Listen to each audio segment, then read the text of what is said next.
sir. Okay. Well, then let's see. For the countdown. I got 2 minutes, or actually about a minute and a half.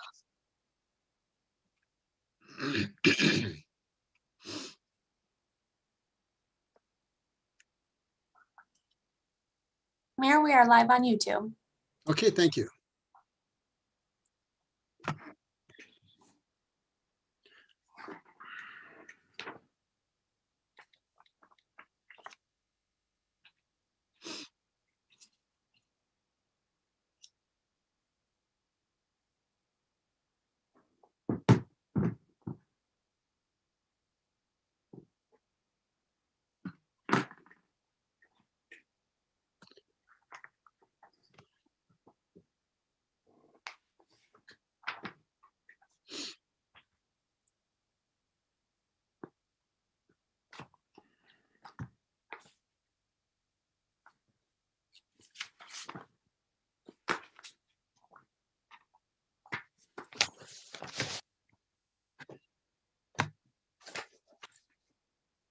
Oh, there we go. All right. Okay, it is 7 o'clock, so let's count down for TV 30. Stand by. Here we go. In 5, 4, 3, 2, 1, and we're live.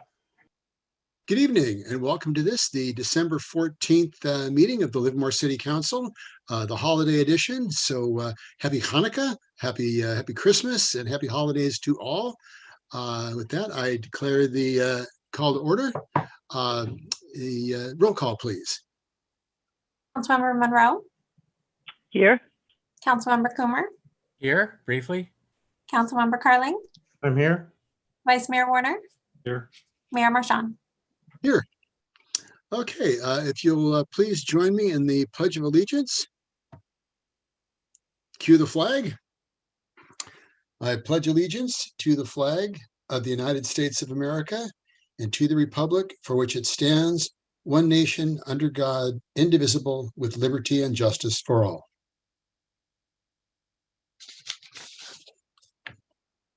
All right. Okay, so participating in tonight's meeting, this meeting is being conducted pursuant to provisions of the Brown Act and recent executive orders issued by the governor to facilitate teleconferencing to reduce the risk of COVID-19 transmission during public meetings. The city of Livermore has met all of the applicable noticing requirements, and the public is welcome to participate in this meeting. Tonight, we're using the Zoom meeting platform. Members of the public can participate by submitting written comments through the Zoom Q&A feature, or can provide verbal comments using the raise hand feature, or *9 if you're calling in on the phone, when the public comment period opens for the item you wish to speak on. When participating in this portion of tonight's meeting, one comment may be given per person per item. Comments should be no more than 500 words or 3 minutes. If you submit multiple comments for a single item to the Q&A feature, the last comment will be read into the record, and all other comments will be added to the public record. The mayor, that's me, will announce the conclusion of the public comment period after comments are read or voiced into the record. The Citizens Forum, if you have a comment or a farewell or congratulatory comments for outgoing or incoming members of the council, please provide those comments during item 6.1. So with that, we will go to proclamations and presentations. We have a proclamation for departing council members. That's me and Councilmember Coomber, and a legislative update from Senator Glazer. Certainly, it has been very gratifying to have worked with Senator Glazer. He has been a tremendous advocate for the city of Livermore, and certainly appreciate his outreach, the tag team, town halls that he does, and his staff is always available. So I've greatly appreciated working with Senator Glazer, and certainly appreciate everything he's done for our community. So thank you. With that, we will hand this off to Senator Glazer's office. Thank you, Mayor. Can you hear me?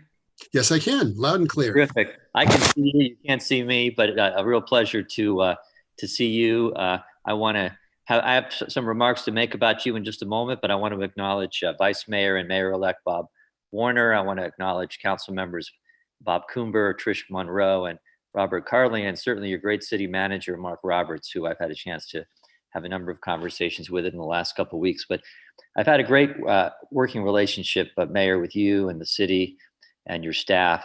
I know that the agenda has me listed as a legislative update, but I really like to defer that until another week or another next year, a few weeks from now.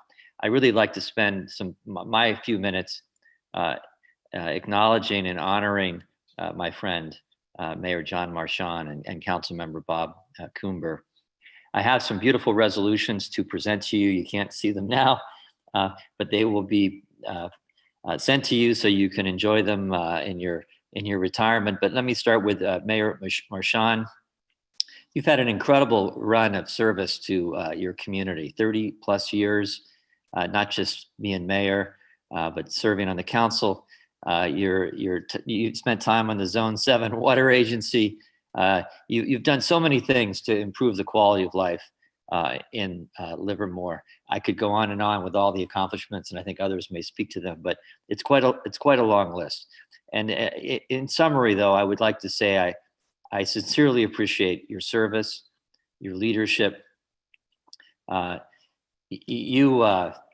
You live and breathe public service, and it shows in all that you have done, your thoughtfulness and engagement and energy, even up to the last day.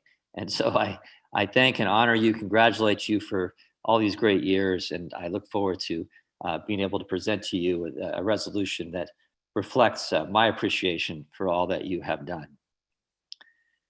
Let me also say that I am also pleased to be able to honor Council Member Bob Coomber.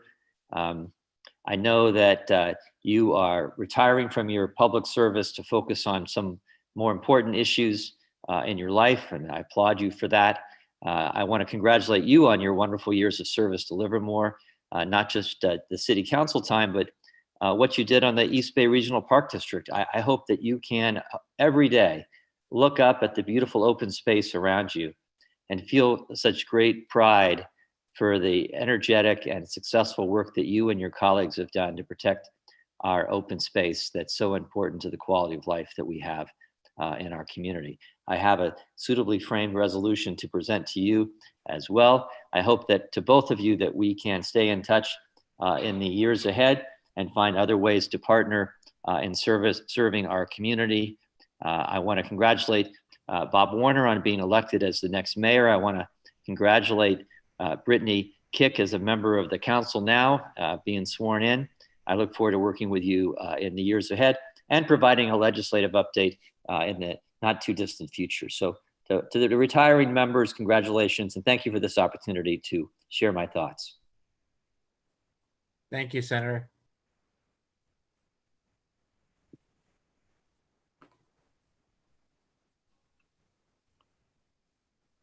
Mayor, you are muted. Councilmember Coomber, wish to say anything? Oh, I just wanted to say thank you, Senator Glazer. I wasn't expecting that. I'm honored and a little misty-eyed. So I thank you for showing up over here tonight and your thoughtful words. I really appreciate it. Yeah, Senator, thank you so much. It's really been a pleasure working with you. Your passion that you bring to your office has been obvious, and it really has, I think, been remarkable to work for Livermore and for the region. So again, thank you for your unending support, and I look forward to you continuing to work with Mayor-elect Woerner. So thank you again. Thank you both. Thank you. Okay, so with that, we move on. There is a proclamation from Supervisor Scott Haggerty, and Scott Haggerty has been a tremendous champion for the Tri-Valley and for all of Alameda County. He's been a great advocate for people that are unsheltered, for he's been working with transportation. Everybody knows that he's a champion for transportation, and really was the first chair of Valley Link and really stood that up from the very, very beginning. Working with him on the ACTC, the Alameda County Transportation Commission, he's always been very passionate about his role as the supervisor, and it really has been a privilege to work with someone who is so passionate and so committed to the quality of life for the people in this region. So my thanks to Supervisor Scott Haggerty for the great work that he has done. I think I surprised him last week by presenting him with a proclamation at the Valley Link board meeting. And with that, I'd like to, again, thank him for the great work that he's done here. And now I'll hand it over to you. Thank you, Mayor Marchand. Appreciate it. You know, when I do these things, I'm often reminded of a story Pete Wilson told after he was governor. He said he got up the next day after he had left office, and he got all dressed up and got his tie on and went outside and got into the back seat of the car, and the car didn't move.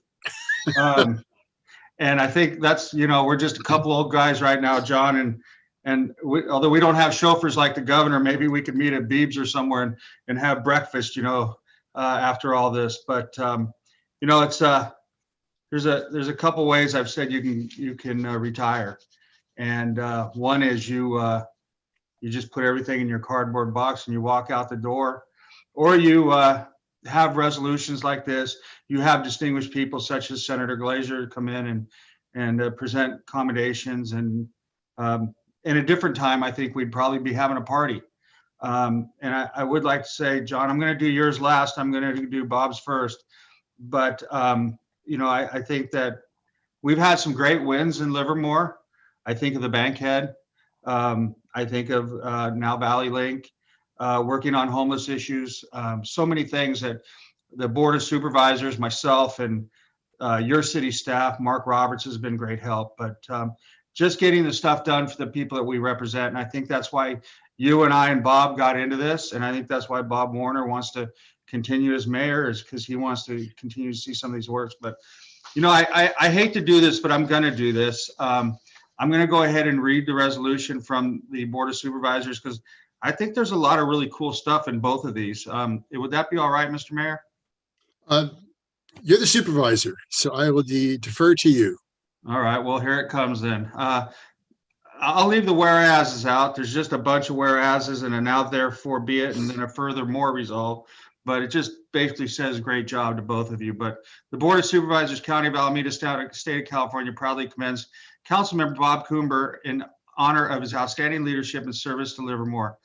And prior to his career in public service, Councilmember Coomber became well known for his astonishing feats, becoming the first person in a wheelchair to summit Mount Diablo, North Peak, Mission Peak, and the entire Ohlone Wilderness Trail, and the 14,250-foot White Mountain in 2007. As a result of his accomplishments, Councilmember Coomber was not only inducted into the California Outdoors Hall of Fame in 2007, but was also commended by former President of the United States, George Bush, with his President Council on Physical Fitness Community Leadership Award in 2008. Councilmember Coomber utilized his passion for hiking and expertise in trails to give back to his community by serving expertly on the East Bay Regional Park Board Advisory Committee from 2008 to 2016, and on the Livermore Area Recreation Park District. In recognition of Councilmember Coomber's devotion to serving his community and all of his achievements, the Wounded Warriors Foundation presented Councilmember Coomber with the Spirit Award.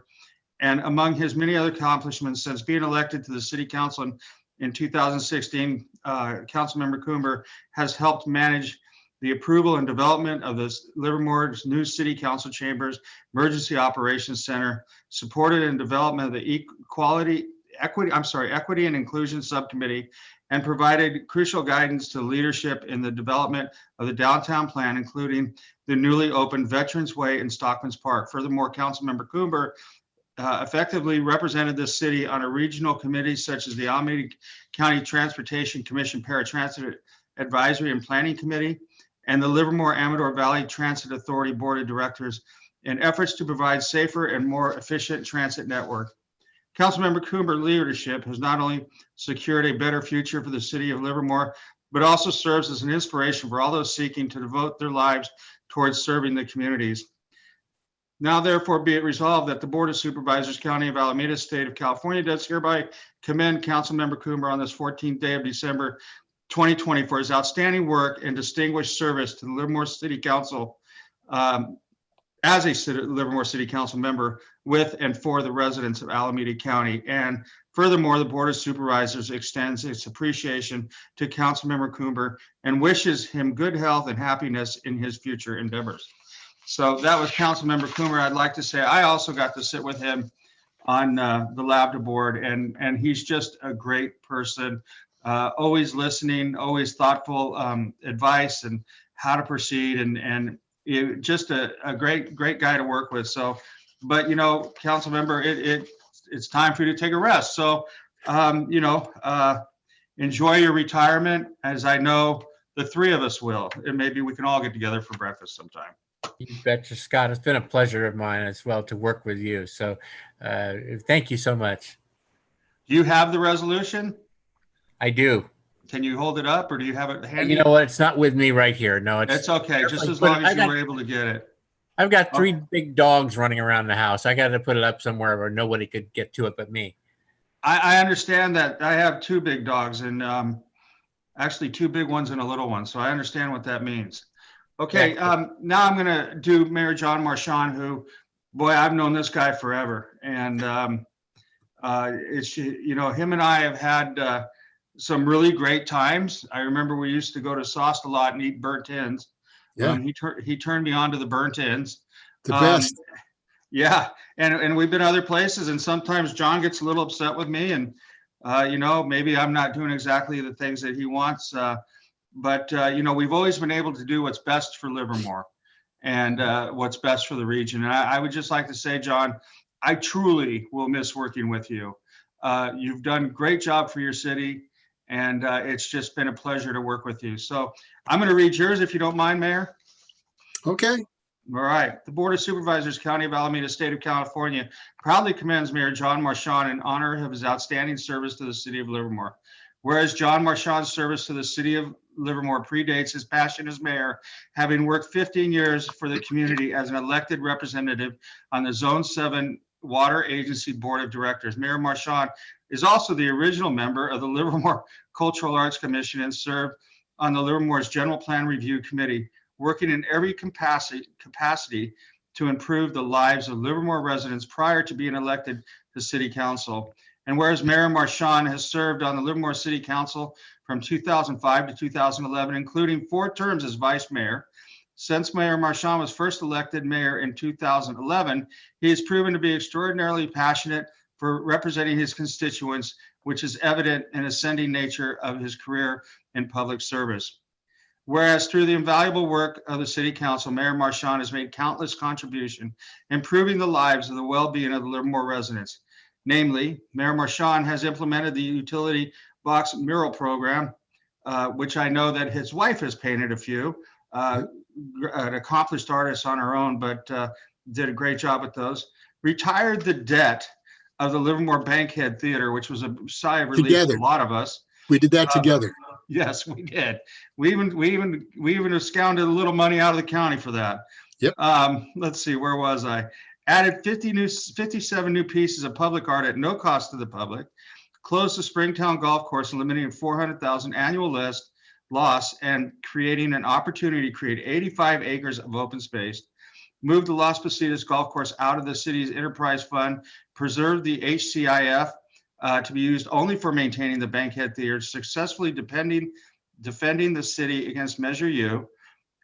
Helped pass Measure P, which continued the previously approved development plans of the downtown Livermore. Bought a Little League Intermediate World Series to Livermore.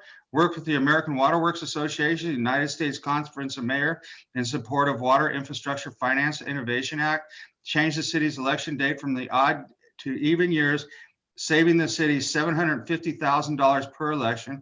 place council compensation in the hands of the voters, saving the taxpayers $150,000 per year, and helped pass the drug house nuisance abatements ordinance and the anti-vaping ordinance, and committed the city of Livermore to the USCM Play Ball Initiative.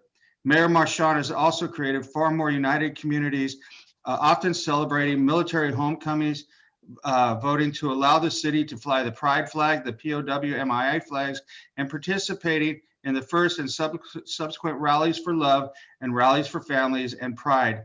Mayor Marchand has also celebrated Eagle Courts of Honor, Girl Scout Gold Awards, Blue and Gold dinners, and Arrow of Light ceremonies. The residents of Livermore and Alameda County have long recognized and enjoyed the lasting impacts of Mayor Marchand's outstanding accomplishments, and will be forever grateful for your years of service.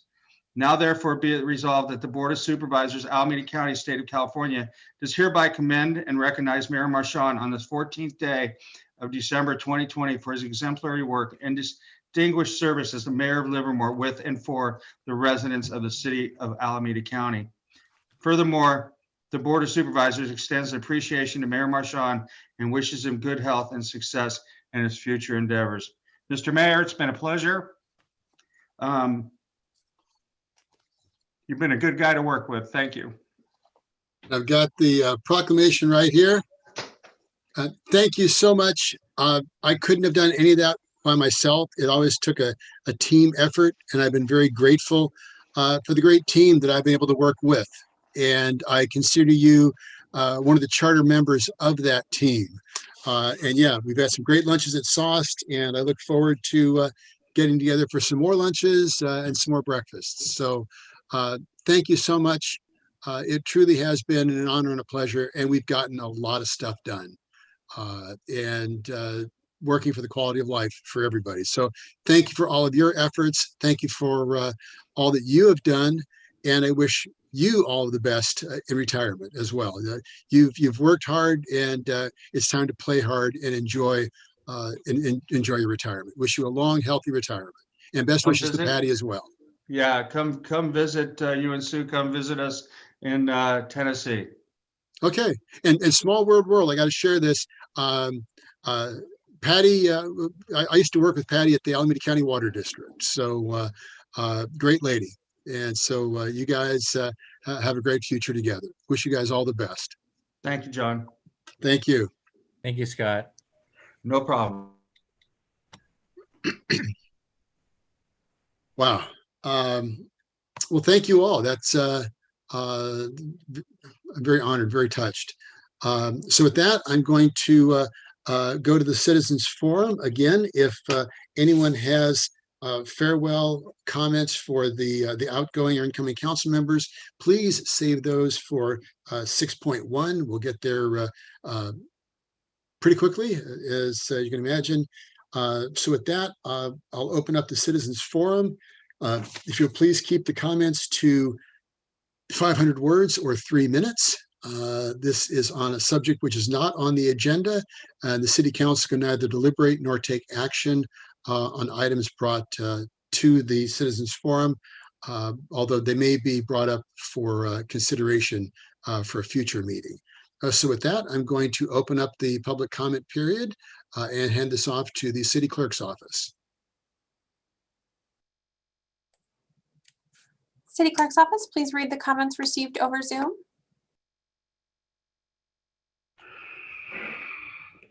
This first comment's from Tri-Valley for Black Lives.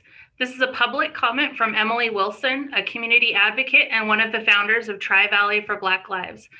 I wanted to begin my comment by stating that I am a huge supporter of the Equity and Inclusion Working Group and their desire to help create a better, more inclusive Livermore for all people, races, genders, sexualities, abilities, and religions. With what has transpired this weekend, I became aware of the need for more clear communication between the city and its constituents. Misinformation spreads fast, and it was difficult to put out the fire when there wasn't a clear response to the issue. The meeting notes from the subcommittee were taken out of context, and the intent behind what the group was doing got lost after the impact it had on some of our residents. I'd like to close out by thanking our city leaders for taking the first step towards creating a more equal and just future for all, because Black Lives Matter. The next comment is from Ron Blair. Generally, I believed our city to be fairly well run. Thank you to those outgoing members who have contributed to our beautiful city and its prosperity. That said, I'm here for the sole purpose of conveying my extreme displeasure at the intent and activities associated with the community-wide assessment and action project. This is one of the poorest attempts at exploring the state of inclusivity in our community that I could have ever conceived. What a waste of time, money, effort, and focus, especially considering the examples of non-inclusive symbols explored during the brainstorming session. And then, as the mayor stated, we'll save the other comment for item 6.1. It's a congratulations. And that concludes the, oh, excuse me, looks like someone just added one.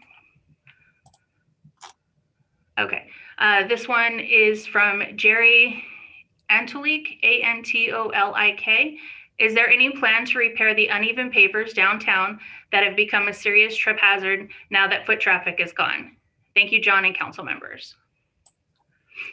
Mayor, before we go to live public comments, I believe the Equity and Inclusion Subcommittee wanted to say a few words. Okay.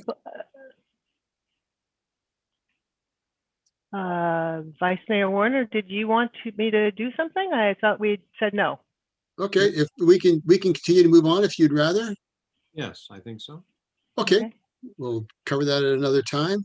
Let me ask, sorry, I'm going to close the public comment period and ask, I'm sorry, YouTube, anything on YouTube? Not on YouTube, but we have a person that wanted to speak.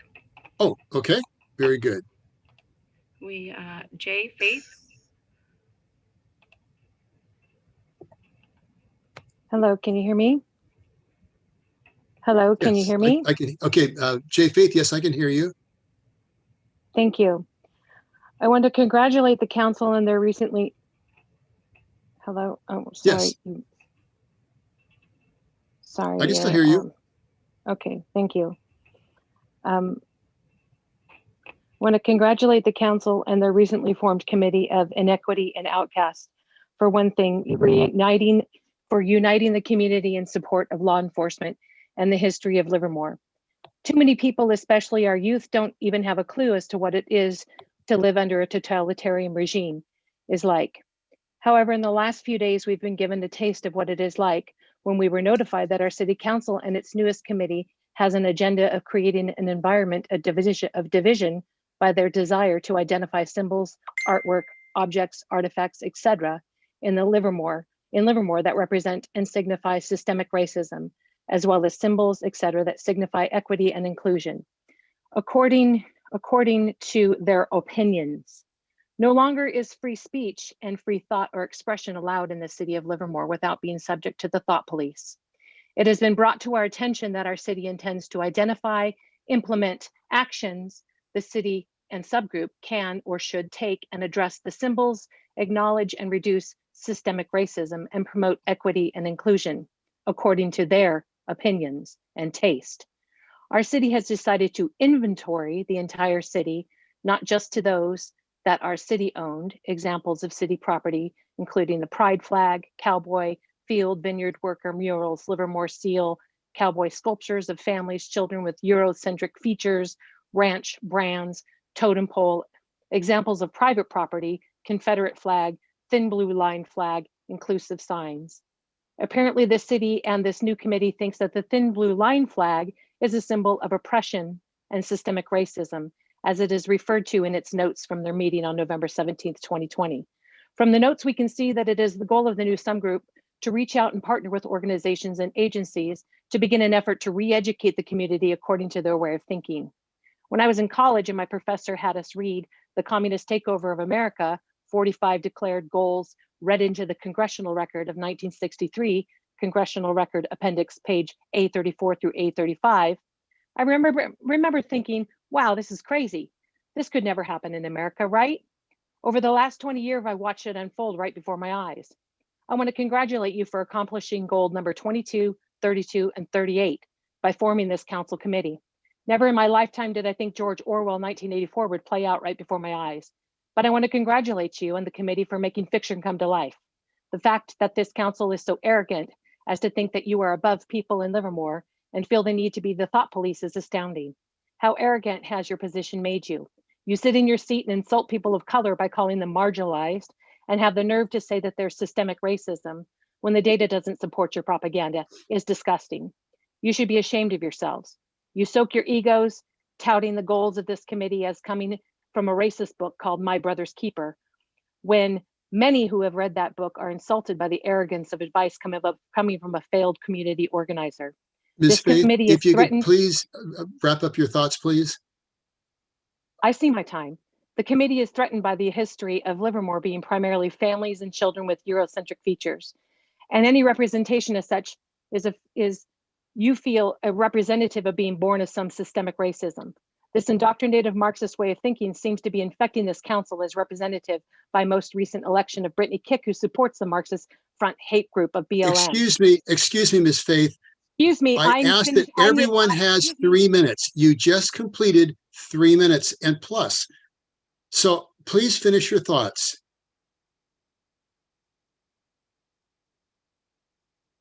Okay, thank you very much. We'll move on.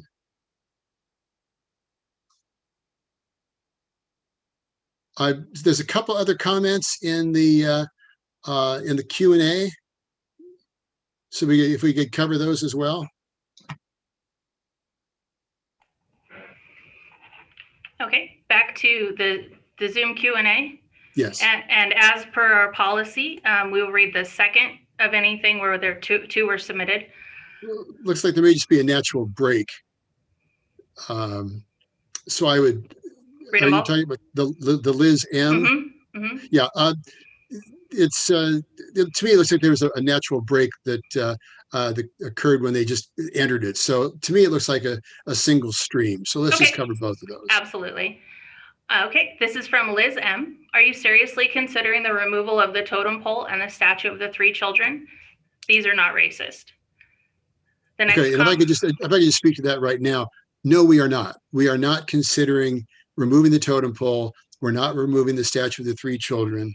And the city has not decided to do anything at this point. This is merely an exercise to begin a community conversation.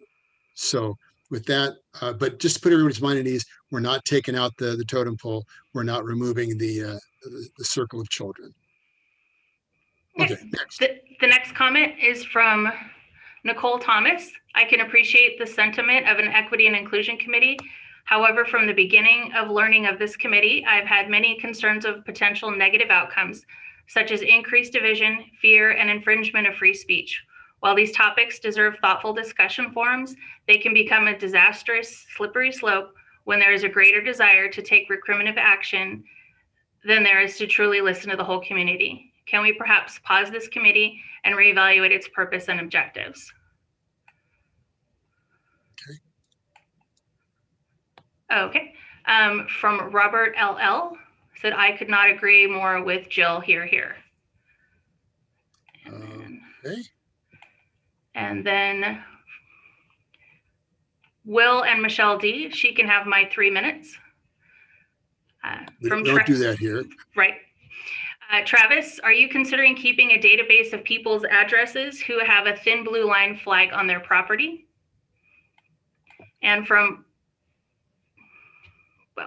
Will and Michelle D, it may be hard to hear, but Ms. Faith's comments are not far off.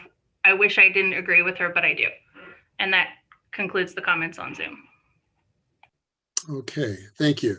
And let me just, I'm going to close the public comment period because it looks like we've got all of them in. But remember that every one of us, I was going to say every one of us up here, but we're not up here. We're all at our own individual homes, but everybody that would normally be sitting at the dais, and you will see this later on tonight, everybody here has sworn to uphold the Constitution of the state of California and the Constitution of the United States. That includes the Bill of Rights, which includes the freedom of expression and freedom of speech.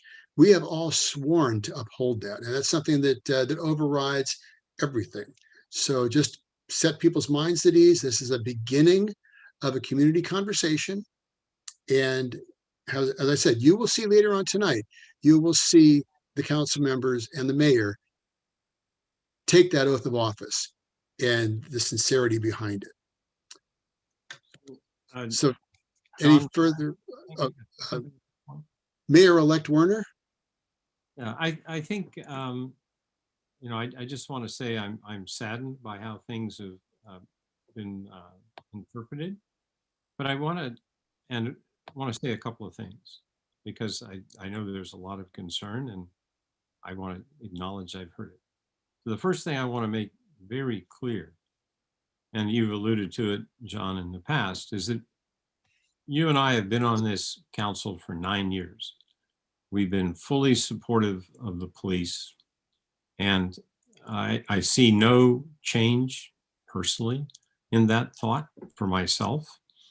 And I'm looking forward actually to working with the upcoming council on making sure that the police have the resources and the community support they need to continue their very critical mission of providing for our public safety. Is something that I very much appreciate, and we will continue on that line. I think what has been pointed out very well, sometimes more stridently as in addition, but we do need to have the community conversation. We need also the council conversation, because I think there are many people speaking on behalf of the council, and actually the council has not yet spoken on this, other than by our actions in the past. So we do have the Brown Act, and no other, the council can't get into this topic now, but I want to say that I know I have, and I'm very sure everybody on the council has heard the uproar. And I think that what we need to do is put this on a future council meeting agenda very quickly, and so that the community can see for themselves and what the council actually says for themselves, rather than what's being spun out there in social media as to what we think. And I, deep down in my heart, believe that once that conversation occurs, that there will be, people can be assured. But until that time happens, I would just request that people understand that the council has not weighed in on anything, that even the council members on the Equity and Inclusion Subcommittee have not weighed in on anything. And it's, I acknowledge that the way it's been dealt with is highly unfortunate, because there is a lot of issues and angst that have been raised, and I regret that it has been. And I think that we need to work as a community to come to a mutual understanding and have conversations with ourselves so that everybody can come together. And I acknowledge, as has been pointed out at the moment, that's not happening, and I regret it. So I'll just leave it at that we will, I can assure you, put this on the agenda on a future council meeting, and everyone can then hear directly from us as to what the truth of the matter is versus that which is being spun at the moment. So thank you for the opportunity to say that. Sure, thank you, Mayor-elect. And so that will actually happen tonight, because we're going to have a little bit of business early on in the meeting. And then later tonight, when you're mayor, you can bring this up under matters initiated, and people can actually see how all of this works. So one thing I'd like to ask you is, there's a question in the Q&A that says, can we have a bigger dialogue and add to the committee members? So right now, how many committee members do we have on the Equity and Inclusion Committee? So if I may answer that? Yeah, please. We broadly asked for members of the community to, participate, and we were looking for all points of view. And we got 50 people. And we thought we were only going to have 18. So we said, let's have everybody, because we want as much input as possible. And I think that some people may remember, and it was pointed out by Councilmember Coomer, to make sure that we have participating here are members of the police force, and I'm glad to say we have several. So I think that was very insightful on Councilmember Coomer's part. I'm certainly firmly, I seconded that thought at the time, and that's always been the intent. Because what we really need here is everybody who has something to say and think about this, to say it, and to say it respectfully to the people with different points of view.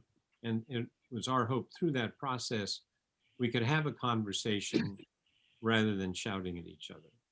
And so we have had people that, for whatever reason or another, who signed up who haven't been able to participate. There have been some that have participated in many of the different kinds of discussions. So right now, we are asking people to submit their application again, but we haven't figured out how to bring new people into an existing conversation. But we absolutely need to do that. And frankly, from the messaging and things I've seen, we've got a lot more people interested, and I would welcome them to join the conversation, because the full spectrum of points of view need to be heard and understood. Can I jump in at this point? Oh, So for to the city attorney, are we stepping into an uncomfortable place here? This conversation, again, the Brown Act allows the council to have brief comments in response to items that are raised during matters initiated. The Brown Act does not provide for an opportunity to have a long debate on this item or any item unless it's added to a future agenda.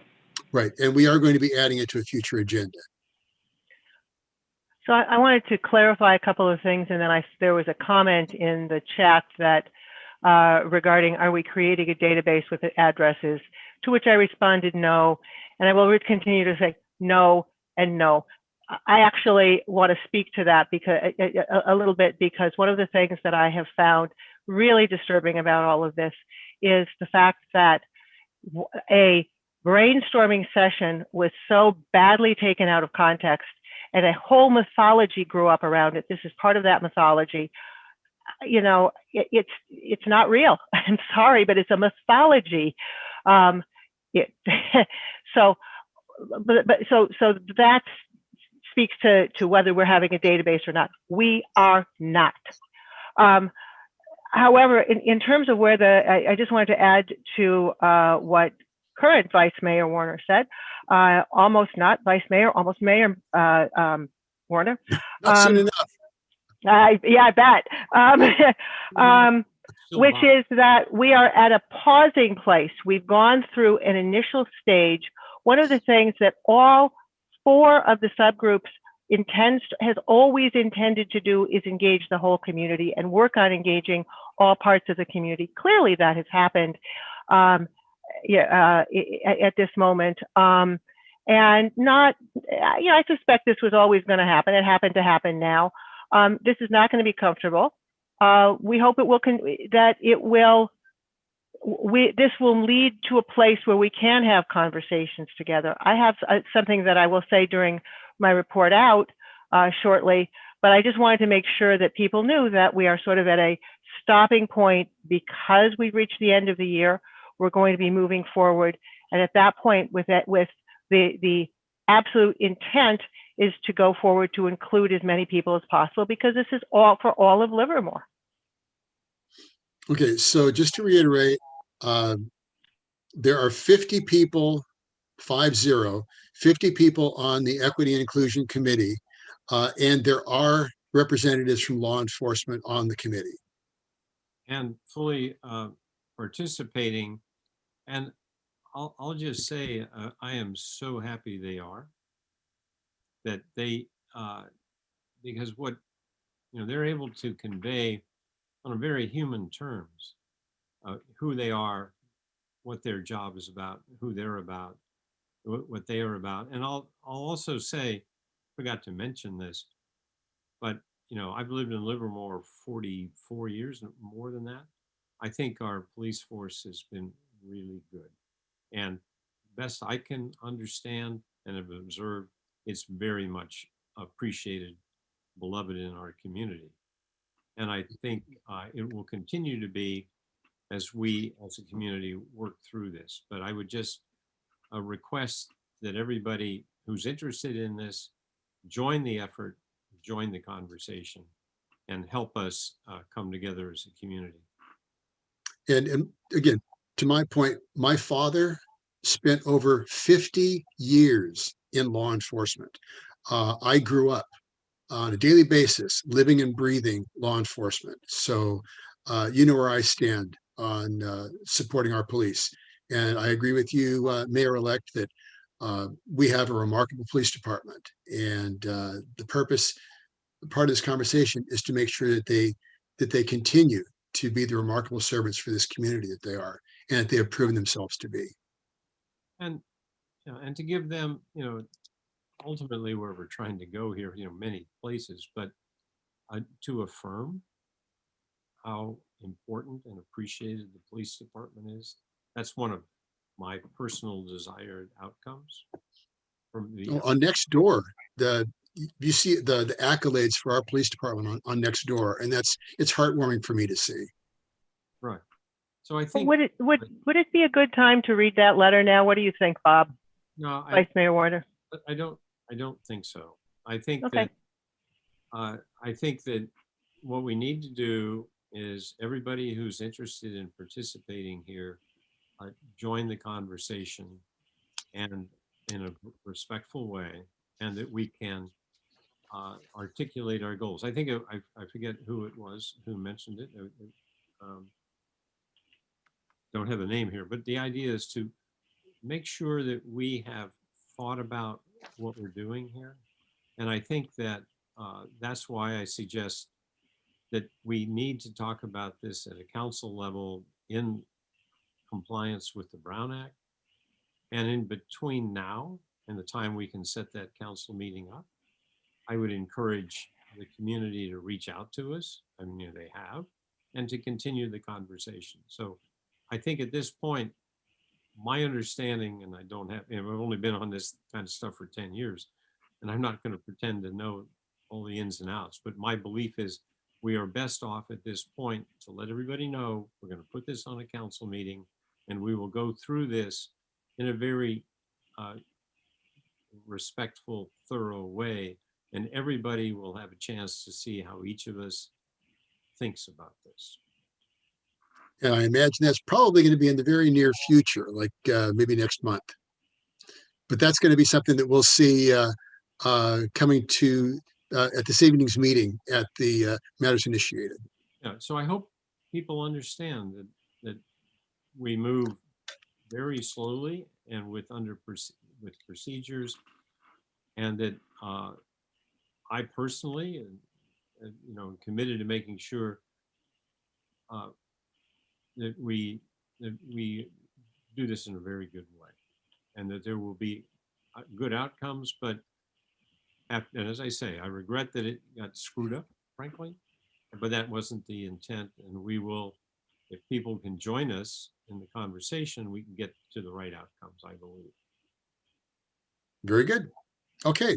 Well, with that, the public comment period has been closed, citizens forum, and we'll move on to the consent calendar. Consent calendar items are typically routine in nature.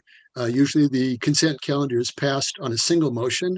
Does anyone wish to remove an item for discussion from the consent calendar? Seeing none, is there a motion? I'll make that motion. I'd make it one last motion here. What the heck? Very good. Motion made by Councilmember Coomber.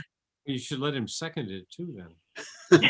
Well, I'll second it because it's going to be my, well, I guess we still have the canvas. So that's good. Okay, so I'll second. So we're both on it. Any discussion on the motion? Roll call, please. Councilmember Monroe, Aye. Councilmember Coomer, Aye. Councilmember Carling, Aye. Vice Mayor Woerner, Aye. Mayor Marchand. Aye. Okay, we have the consent calendar passes unanimously. We have no public hearings. And now under matters for consideration, we have a resolution accepting the canvass of votes for the November 3rd, 2020 general municipal election and recognition of outgoing council members. Staff report, please. Good evening, Mayor and council members. I'm your city clerk, Marie Weber. On November 3rd of this year, general municipal election was held in Livermore to elect a mayor and 2 council members representing districts 3 and 4. Livermore coordinates with Alameda County to conduct local elections, and the Registrar of Voters has certified the election results and provided an official canvass. The elections code requires the city elections official to certify the election results to the governing body. Based on votes cast for mayor and council members, the following persons were elected to the following offices: Bob Woerner for mayor at a 2-year term, Brittany Kick as council member District 3 for a 4-year term, Robert Carling for council member for District 4 for a 4-year term. Staff recommends the City Council adopt a resolution accepting the canvass of votes as certified by Alameda County Registrar of Voters, and I'm available for questions. Okay, any questions? Okay, I'm going to open the public comment period. Is there any public comment? Okay, in that case, I'm going to close the public comment period. So what happens if I don't call for a vote? So, well, with that, is there a motion? So move. Mayor, I believe we have some hands raised. Oh, I didn't see any.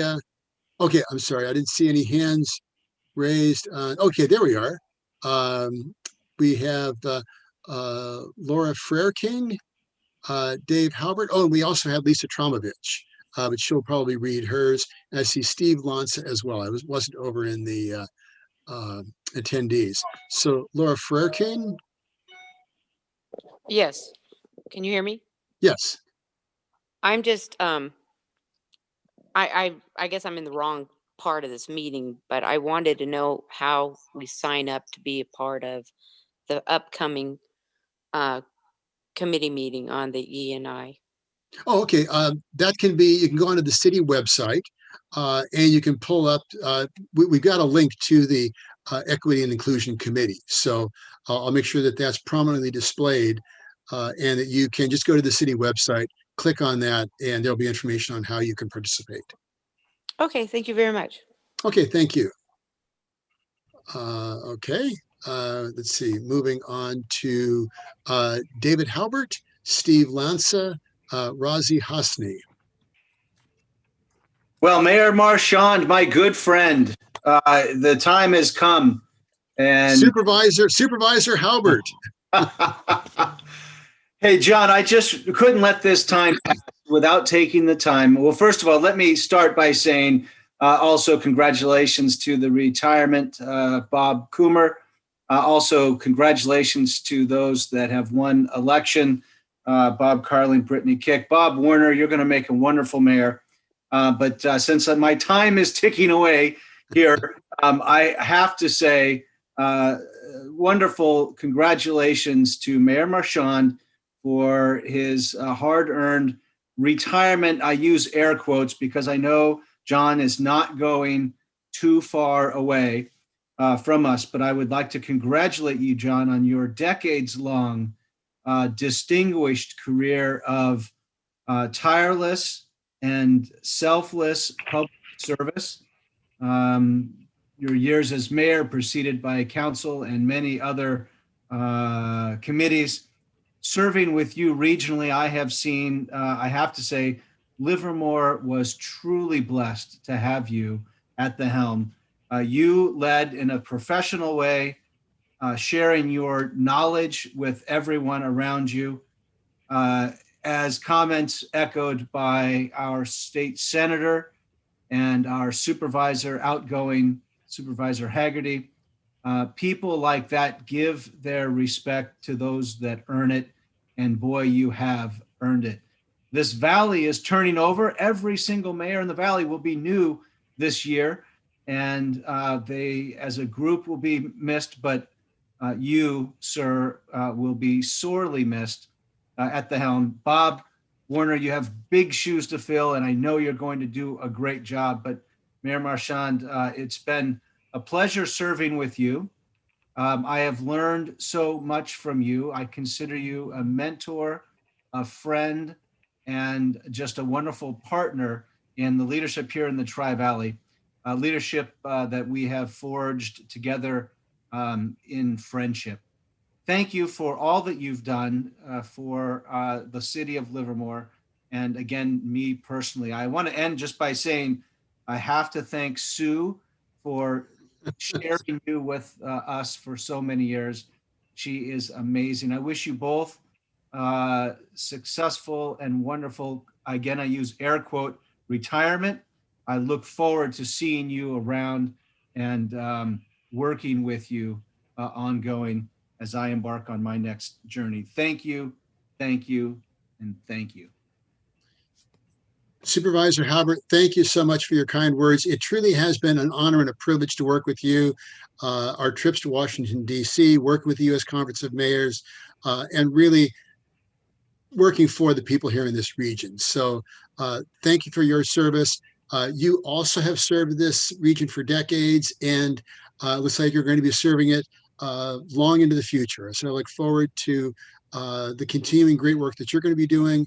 And thank you for all of your support for Livermore and for the region. So best wishes to you as well. And thank you. And bless your wife as well, because it's not easy. When she, I've talked to her on a number of occasions, recognizing what she's going through. And I certainly appreciate the support that she's giving you, because you don't go into this job alone. Amen. And, you're right, best John. wishes to her. Amen. Thank you. All right. Thank you. Take care. All right. Moving on to the president of Innovation Tri-Valley, Steve Lanza.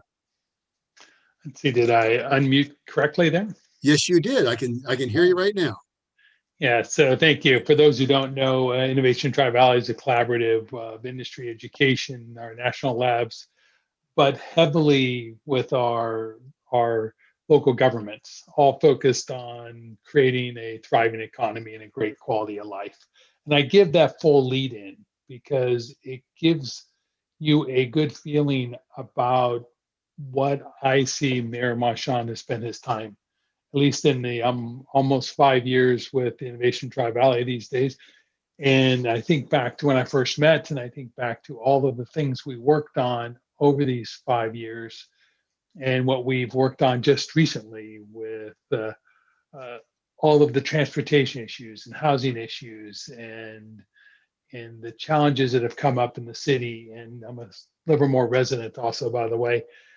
And I appreciate all of the hard work and dedication that have gone into making our city the incredible place it is. And I think that, John, you've done this because you truly believe this is an incredible place to live, and wake up every morning trying to figure out how to make sure it stays an incredible place to live.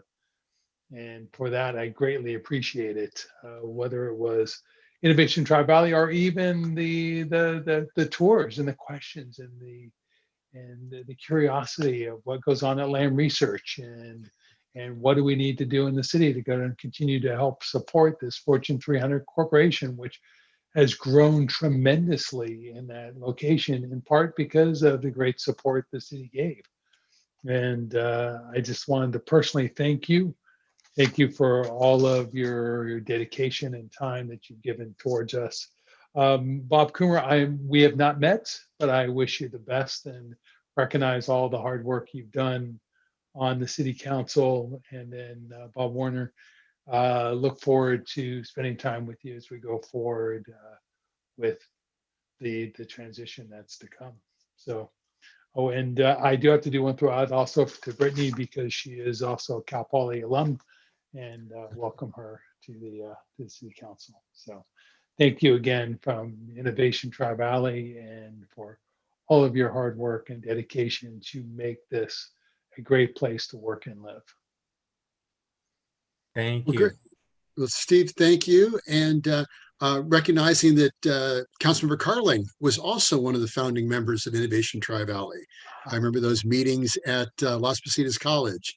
So we were sort of moved around. So another alumnus from Innovation Tri-Valley, and a lot of those folks that have been working on this. But what a powerhouse, Innovation Tri-Valley. It's very exciting to see that collaboration coming together. So thank you again for those kind words, Steve.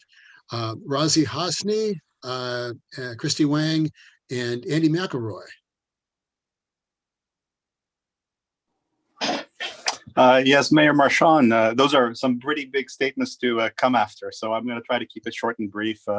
Not sure I can compare it to Dave Haubert or anybody from Innovation Tri-Valley, but I'd like to thank you personally on behalf of myself as well as Joya Yoga. You were the first mayor in the Tri-Valley actually to welcome our studios and welcome our operation Joya in 2014 and provided us with a home through which we've grown to 5 locations throughout the whole East Bay. Thank you for your service and thank you for being there for us. I still remember when you came and gave speeches at our anniversary parties. So it was really a memorable experience for us and our members. And really cool that you participated in making sure that Livermore is fit, well, and healthy. And I thought it was an awesome opportunity to engage with you. Best of luck on your retirement. And we hope that you come take some classes, yoga classes, fitness classes, outdoors, indoors, whenever it's allowed. And whenever you're able to, come through. And congratulations, sir. And on behalf of Joya, namaste. And then Mayor-elect Bob Woerner, sir, steady as she goes, and Godspeed. Thank you all. Namaste as well. And my older son is a big yoga fan, so quite a practitioner himself. So we may see maybe we'll see you out there. But Razi, thank you so much for your kind words. Christy Wong, Andy McElroy, and Nadine Horner.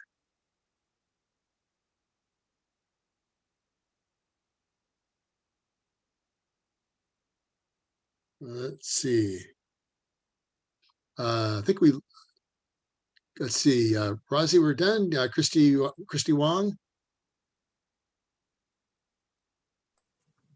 I'm sorry, Mayor. It says that Christy Wing is using an older version of Zoom and we're unable to unmute her. Oops. So maybe she could type her comments in under the Q&A. I think I might be okay now. Can you hear me? Oh, okay. Okay, yes, we can. This is Christy? Yes, hi. Hi there. Oh, there you are. Yeah, there I am. I just wanted to thank Councilmember Coomer for his service to Livermore. I really appreciate your time on council, and you're always someone who really is more of an ambassador to Livermore, really, but always very responsive and easy to talk to, and someone I could just call up. Mayor Marchand, you've been on council a year longer than I've lived in Livermore, so it's going to be very personally strange for me to not see you there. You were someone that I saw everywhere around town. I'd see you at the supermarket and at the movie theater, and you were always happy to talk to people. I really think of you as the people's mayor, somebody who seemed to just really enjoy walking around town, talking to people, hearing whatever concerns and ideas we had. And in the past 2 years that we've worked together on the youth vaping issue, and even at times when our conversations became what I think Vice Mayor Woerner would always call spirited, we always enjoyed working with you and felt like you were somebody we could work with who really cared about our kids and our community, and we were working together to improve the city. And so I'm going to really miss you and appreciate you, but I know this won't be the last we see of you. Well, Christy, it was great working with you on the anti-vaping initiative. Certainly appreciated the way the young people came together to support that. And I think that really made the difference, that they came together, educated the council about how this was important, not only to the community, but to the students themselves. So thank you for taking the lead on that and for bringing that to fruition. Thank you. Christy, thank you so much. I really appreciate your kind comments, and yeah, I look forward to hearing more out of once you're sworn in. Congratulations as well. Andy McElroy from Sandia National Laboratories, Nadine Horner, and Dr. Bowers.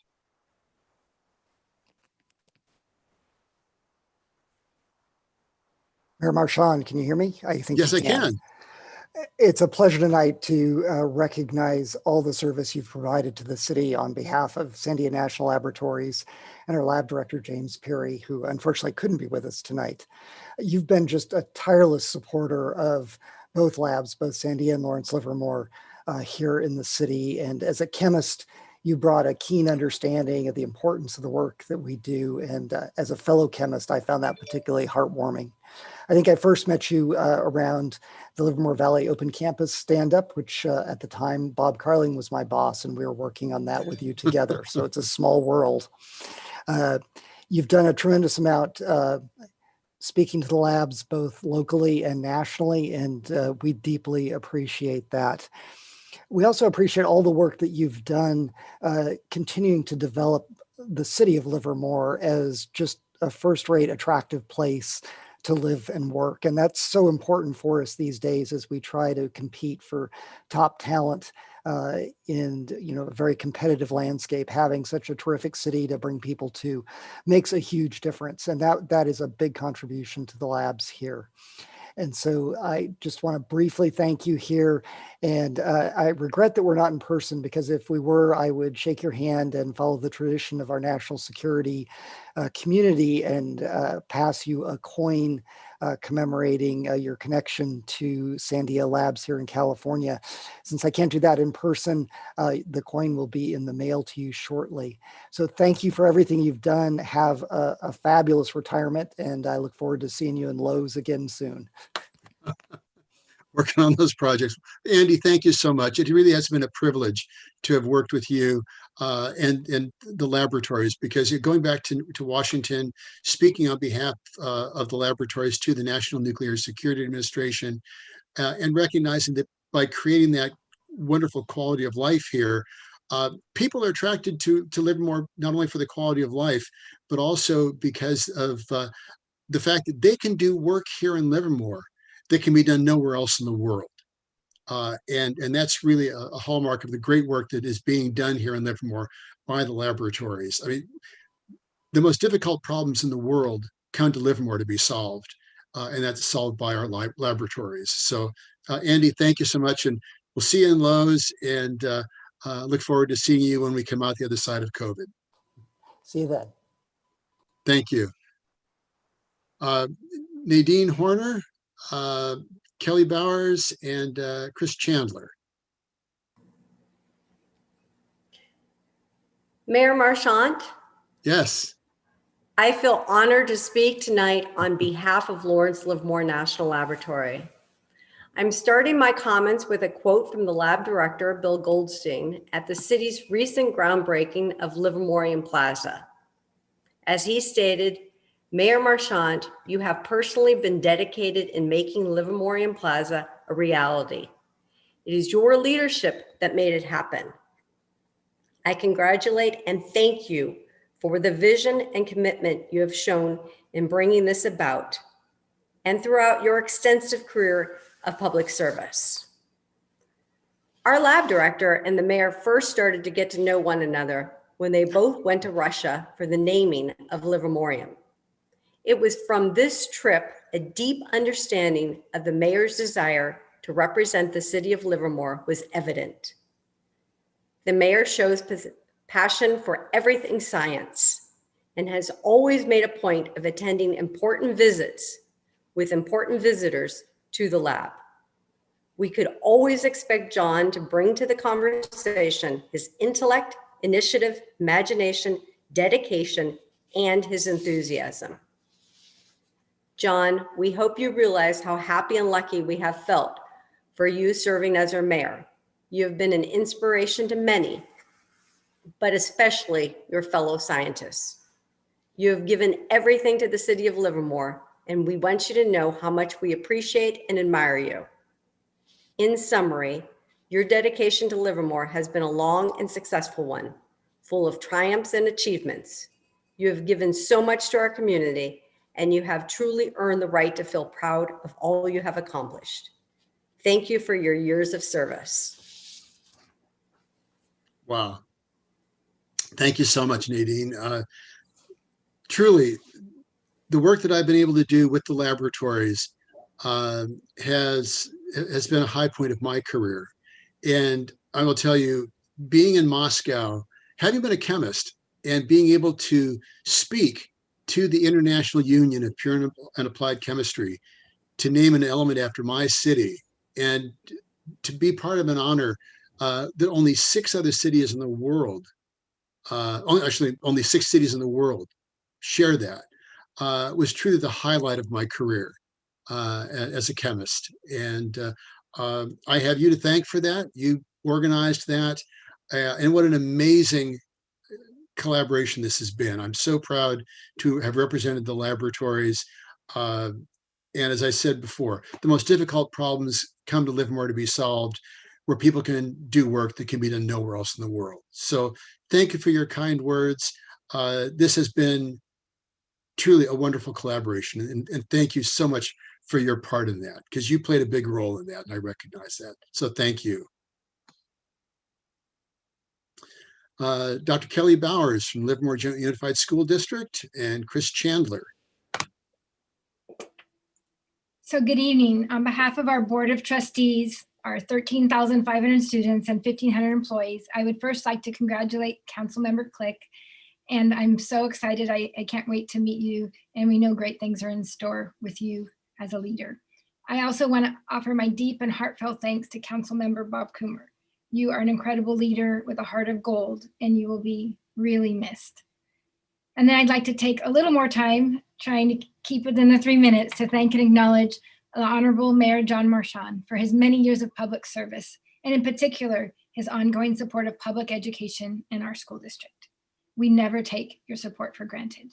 Over these many years, I was so fortunate to have served side by side with you, Mayor Marchand, on civic boards, the Chamber of Commerce, the Livermore Cultural Arts Council, the Tri-Valley Anti-Poverty Coalition, and Innovation Tri-Valley.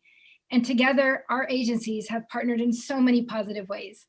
Things like the summer reading program, the Amgen bike race, youth in government, community service day, Livermorium Day, the Taste of Downtown, holiday sights and sounds, throwing out the first pitch at the Little League World Series, and most recently, Mask Up Livermore campaign and Unity Day.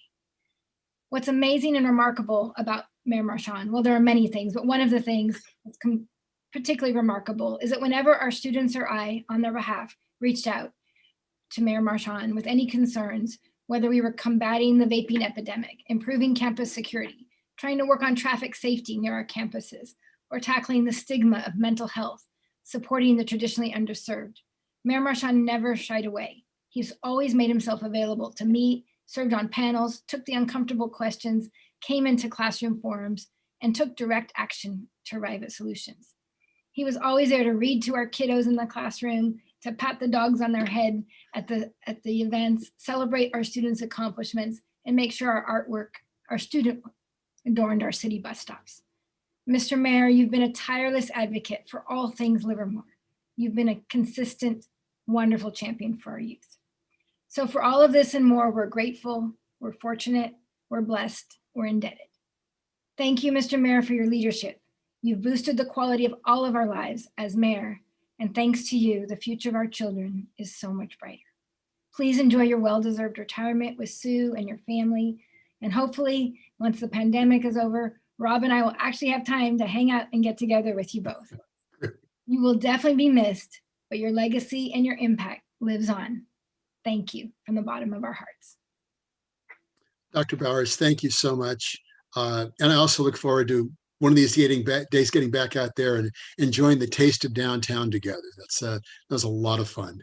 But you do a wonderful job. The young people in our schools are just so involved. The vaping effort, reading in the schools for the Dr. Seuss birthday those are all things that are just an absolute joy. And being able to, as I've been clearing out my office, I have found a couple of plaques that I've gotten from students that remembered that because I was in Susan's classroom when she was teaching, that they are now scientists because they were inspired because someone took the time to show them the excitement of science. And that's really gratifying, because that's what we all hope to do, is to inspire other people. And to it was always a joy for me. And it was great working with the young people and seeing their eyes light up when they saw that, yes, science is exciting and knowledge is exciting, and to see them go on and succeed with the foundation that they got from the Livermore Joint Unified School District. So thank you for all of your great work. Well, thank you, but this is about you, and we just want to make sure that you know what an incredible role model you are for our children. Well, thank you, but I can't do this by myself. I've got to have other people that help. So thank you. Chris Chandler from the Wine Growers Association. Mayor Marchand, on behalf of the Livermore Valley Wine Growers Association, first of all, I just want to thank the entire City Council. Also thank Council Member Coomer and wish you well. Quick congratulations for the incoming Mayor, Bob Woerner. And then just offer a special thanks to you, Mayor Marchand. You've been a tremendous, tremendous advocate on behalf of Livermore Valley Wine Country. You have been a fantastic mayor. You lead with passion, dedication, and heart. And it has been an absolute pleasure working with you these many years. And I just wish you only the best, and thank you. Well, thank you. And again, how can you not support a wine region? I mean, this is just you guys have taken the Livermore wine region and really made it into something very, very special. So it's been a lot of fun to support the wine growers. And as I used to say when I was the vice mayor, when you have 50 wineries in Livermore, being the mayor of Vice is a great gig. So that was always a joy and always a pleasure to represent this wonderful region. So, and Chris, thank you so much. You've really been one of the leaders in the region when it comes to our Wine Growers Association, and I always appreciated being included on a lot of the initiatives that you undertook. So thank you for including me, and wish you all of the best. Thank you. Thanks, Chris.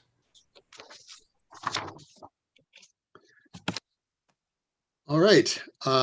Seeing no further comments from the public. Excuse me, Mayor? Yes. We do. Oh, I'm sorry. Q&A we have Q&A from from Zoom. Yes. Go ahead. I'm sorry.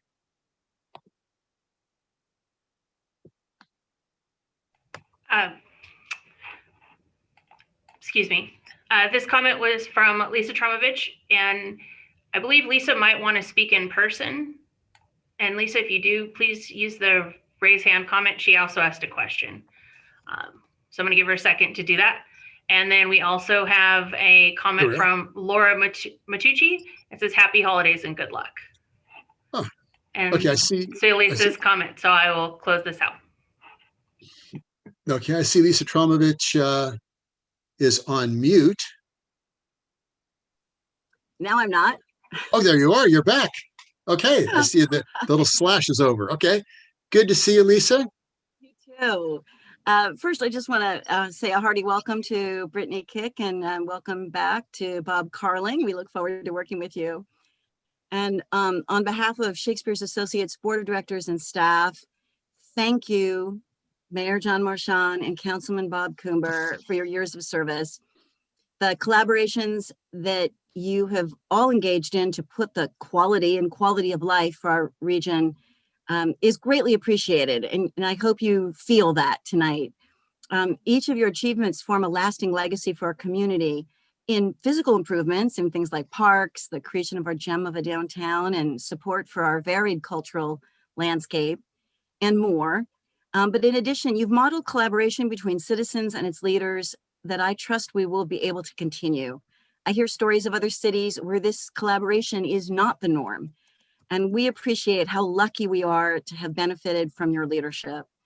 We look forward to partnering with council and staff in the years to come under the leadership of Bob Woerner. But we will miss you. We will keep in touch. And thank you, Councilman Coomber and Mayor John Marchand. Thank you so much. Bob? Lisa, thank you so much again. It's been a pleasure, listening to everybody, quite honestly, so many people to thank. Everyone, the entire city of Livermore, the residents who let me know one way or another whether we were on the right track, and as well as all staff members top to bottom, who just, we knew what we were doing going in because of all the hard work done by these staff members, all of them, and it has been a pleasure. It's been fun. Mr. Mayor, it's been a great time working with you and seeing you since 2005, even before I got on LARPD. There you go. You were out there even then, and we figured, we both like to get out in public and talk to people, and I think it was a great fit for me as well. So thank you. And to my colleagues, Councilmember Carling, the mayor-elect Woerner, and Councilmember Monroe, it's been a real honor to work with you and a pleasure to work with you on everything we've been doing. Thank you. Well, again, thank you to all for all the very touching comments. That this is a labor of love that we do, and that's we're certainly it's because we love this community. And what I would like to do first is I would like to present this proclamation from the city of Livermore honoring Councilmember Bob Coomber. And whereas Bob Coomber was born in Oakland, California, raised in Piedmont, where he graduated from Piedmont High School in and after graduation, he attended Merritt Junior College and studied administration of justice. He served as a reserve officer with the Oakland Police Department until 1978 and spent the bulk of his professional career at Wells Fargo Bank, where in 1990, he met his future wife, Gina, while discussing business-related matters over the phone. They met face-to-face for the first time in 1994 and were married in 1995. And whereas a native of Piedmont, Bob spent much of his childhood outdoors in nature, exploring the trails of Tilden and Redwood Regional Parks. In 2007, Bob capped off an incredible backpack trip to the summit of California's third highest peak, the 14,250-foot White Mountain in Mono County. The culmination of his experiences in extreme settings earned Bob election to the California Outdoors 2007 Hall of Fame. Bob was recognized by the Bush administration with the President's Council on Physical Fitness Community Leadership Award in 2008. And in 2013, the Wounded Warriors Foundation voted Bob a Spirit Award for leadership in the community. An avid outdoor adventurer, Bob's inspirational personal story of strength and perseverance is chronicled in the 2018 documentary, Four Wheel Bob. And whereas Bob was a member of the East Bay Regional Parks District Parks Advisory Committee from 2008 to 2016, and was elected to the Livermore Area Recreation and Park District in 2010. In 2016, he was elected to the City Council. And whereas during his tenure on the council, Councilmember Coomber was actively engaged with residents and worked thoughtlessly and tirelessly for the benefit of the community. He was instrumental in creating the community consensus to build the new Civic Center Meeting Hall and Emergency Operations Center, and supported Measure P, which ultimately resulted in moving ahead with the approved downtown plan.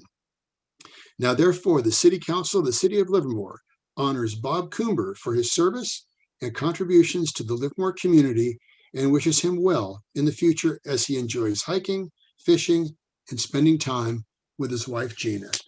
And I will get this proclamation to you, Bob. Thank you so much. It's been a pleasure working with you. Thank you, John. I'm humbled. Can the, excuse me, can the rest of us say some things at this point? Absolutely. So, Hey, Bob, my hand was up first. oh, go ahead. I will. So I wanted to speak to Councilmember Coomer first. He and I think, are likely fairly far apart politically, and I want to mention that in particular because it's particularly with the start of this meeting. One of the things that distinguishes the way that I believe he and I both approach the city is it's with the city's best interests at heart. And in my working with him, we come from we've worked on interviewing advisory bodies together in particular. What's really impressed me is that we come from very different places, and yet when we have to come to make the decision, we make virtually the same decision. There's been very little discussion. And why is that? It's because neither of us puts ideology above the best interests of Livermore. Neither of us puts, well, I guess that's enough. We both have the best interests at heart, and we both look at the people before us, and the decisions we've made have been good. It has been a real education for me. I think together we make a real lesson for this city going forward. So I want to thank you for that. You've taught me a great deal about how to work together. Thank you so much. Mayor Marchand, you have been an inspiration for a very long time. I believe, was it Christy Wong who said you're the ambassador for Livermore? I believe I would say you're just Mr. Livermore. That's it. Going forward, that's who you are. And your engagement with people, with ideas, your passion for making things right and getting them done truly inspired me to become involved. So for better or for worse, the fact that I'm up here is largely in part due to you. So it's my fault. Okay, I'm good with exactly. Between you and the incoming mayor, the city's in big trouble. Thank you so much, and I wish you you leave us with wonderful things to take care of and build on, and I wish you and Susan a wonderful retirement. Well, thank you so much. So I should interject at this point, just to make sure people know there are more plaques and proclamations to come for John, and we're dealing with Bob at the moment, just to make sure. Yes. So look at Bob covered here. Oops, sorry. Oh, no, I that's jumped not the at all. gun. No, not at all. Not at all. Councilmember Carling. We're talking Bob here. Yes, I'm the other Bob C. Yeah. So he and I ran at the same time for our first term as city council in 2016 against some incumbents. And I'm not sure that people gave either of us much chance, and maybe they couldn't decide which Bob C they wanted to vote for. So they voted for both Bob C's. But we won in 2016. And I think from early on, I appreciated Bob Coomber's getting to the nub of an issue. And I've always appreciated the comments he had to say, because I think they're always on point and without a lot of extraneous, unnecessary words at times. But I appreciate your dedication to the city, and you were far better than I at reaching out to the community and being present downtown and interacting with folks on a regular basis. So I appreciate that. Best of luck to you and Gina moving forward. I know you've got some challenges ahead, and I'm sure that you both together will overcome them and come out better on the other side. So it's been a pleasure. First 2 years of my service, I sat next to you, and it was always wonderful to have that partnership with you early on in my career on council. So best of luck to you and Gina moving forward. Thanks, Bob. Pleasure has been mine. 100%. Thank you. So is it my turn now? Yes. Oh, good. So, Bob, I've really appreciated being able to work with you in the past 4 years. And I didn't know you before that, although we did, I don't know if you remember, we would see each other at the club working out. I don't know if you remember that or not, but I certainly noted your energy and drive. And I think that's what I really appreciated on the council here. And it was pointed out earlier, you haven't said a whole lot. I mean, most of us have occupied much more of the airtime, but when you do have spoken, it's been very insightful and very succinct, and actually drove a lot of the decisions at times. So I very much appreciated being able to work with you, and I'm going to miss you. I really am, and I wish you the best of the luck going forward. And I've let other people know Bob has graciously offered in his retirement to provide me the advice that we all know I'll need. So thank you for that. Yeah, it's funny. I hear that twice. The fact is, I don't like talking too much. If I've got something to say, I'll say it. And besides, when I'm writing, I get paid by the word. So I write far more words than I speak. And thank you for your insights and your observations. I really appreciate it. It's been a great working with you, and I will continue to, hopefully. Yes. So Okay. So is it my turn now? No, not quite yet. Yeah, not quite yet. Okay. Not quite yet, because you are also leaving office. Oh, right. Yeah. Mayor-elect Woerner. So it has been a great honor and a privilege to have worked with everybody, and I'll get into that in a moment. But what I'd like to do is acknowledge that,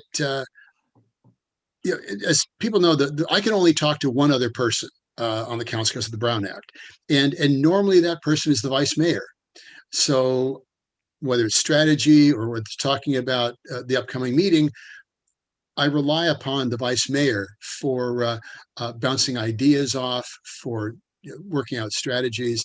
And Mayor Woerner, or Vice Mayor-elect Woerner, there we go, really was instrumental in a lot of the strategies and working together in this last year. I mean, what a phenomenal wingman to have helped me out with Measure P, to making sure that we were able to fulfill the overwhelming will of the voters to ensure that the approved plan continued to move ahead. That was a battle to get through, and the overwhelming will of the voters won out. And but that we would, I don't think we would have had that success were it not been for the strategic and doggedness of the vice mayor. So I have a plaque here recognizing my gratitude for your service as the vice mayor. And I will get this to you as well. You can put it up in your new office. And we also, well, what a great ride this has been. It's been a tremendous honor to have served the last 9 years as mayor. And my sincere thanks to all of you who have entrusted me as the mayor in this city. As has been pointed out, we've accomplished a tremendous amount in these last 9 years. Stockman's Park, a vision that 58 years ago was originally made, and it was Vice Mayor Woerner that brought all the partners together to make that happen. We built a new fire station, and because of the determination and the will of this council, we were able to build a new council chamber and emergency operations center. And those are going to continue to serve this community for generations. We added 57 new pieces of public art, which were acquired at no public expense. We were able to work with, I was able to work with remarkable people. The entire city staff, all of you, the council members, the city advisory committees, all with the support of the citizens of Livermore. And we work together for the good of our community. My thanks, as I mentioned, to Mayor-elect Bob Woerner. The city is absolutely in good hands. Thanks as well to Councilmember Carling, Councilmember Coomber, Councilmember Trish Monroe, and welcome to new Councilmember Brittany Kick. We weren't able to have the Community Service Day, but I look forward to many more of those where thousands of people have come together to serve this community. Remember, our city was named for Robert Livermore, who was known throughout the region for his kindness and his generosity.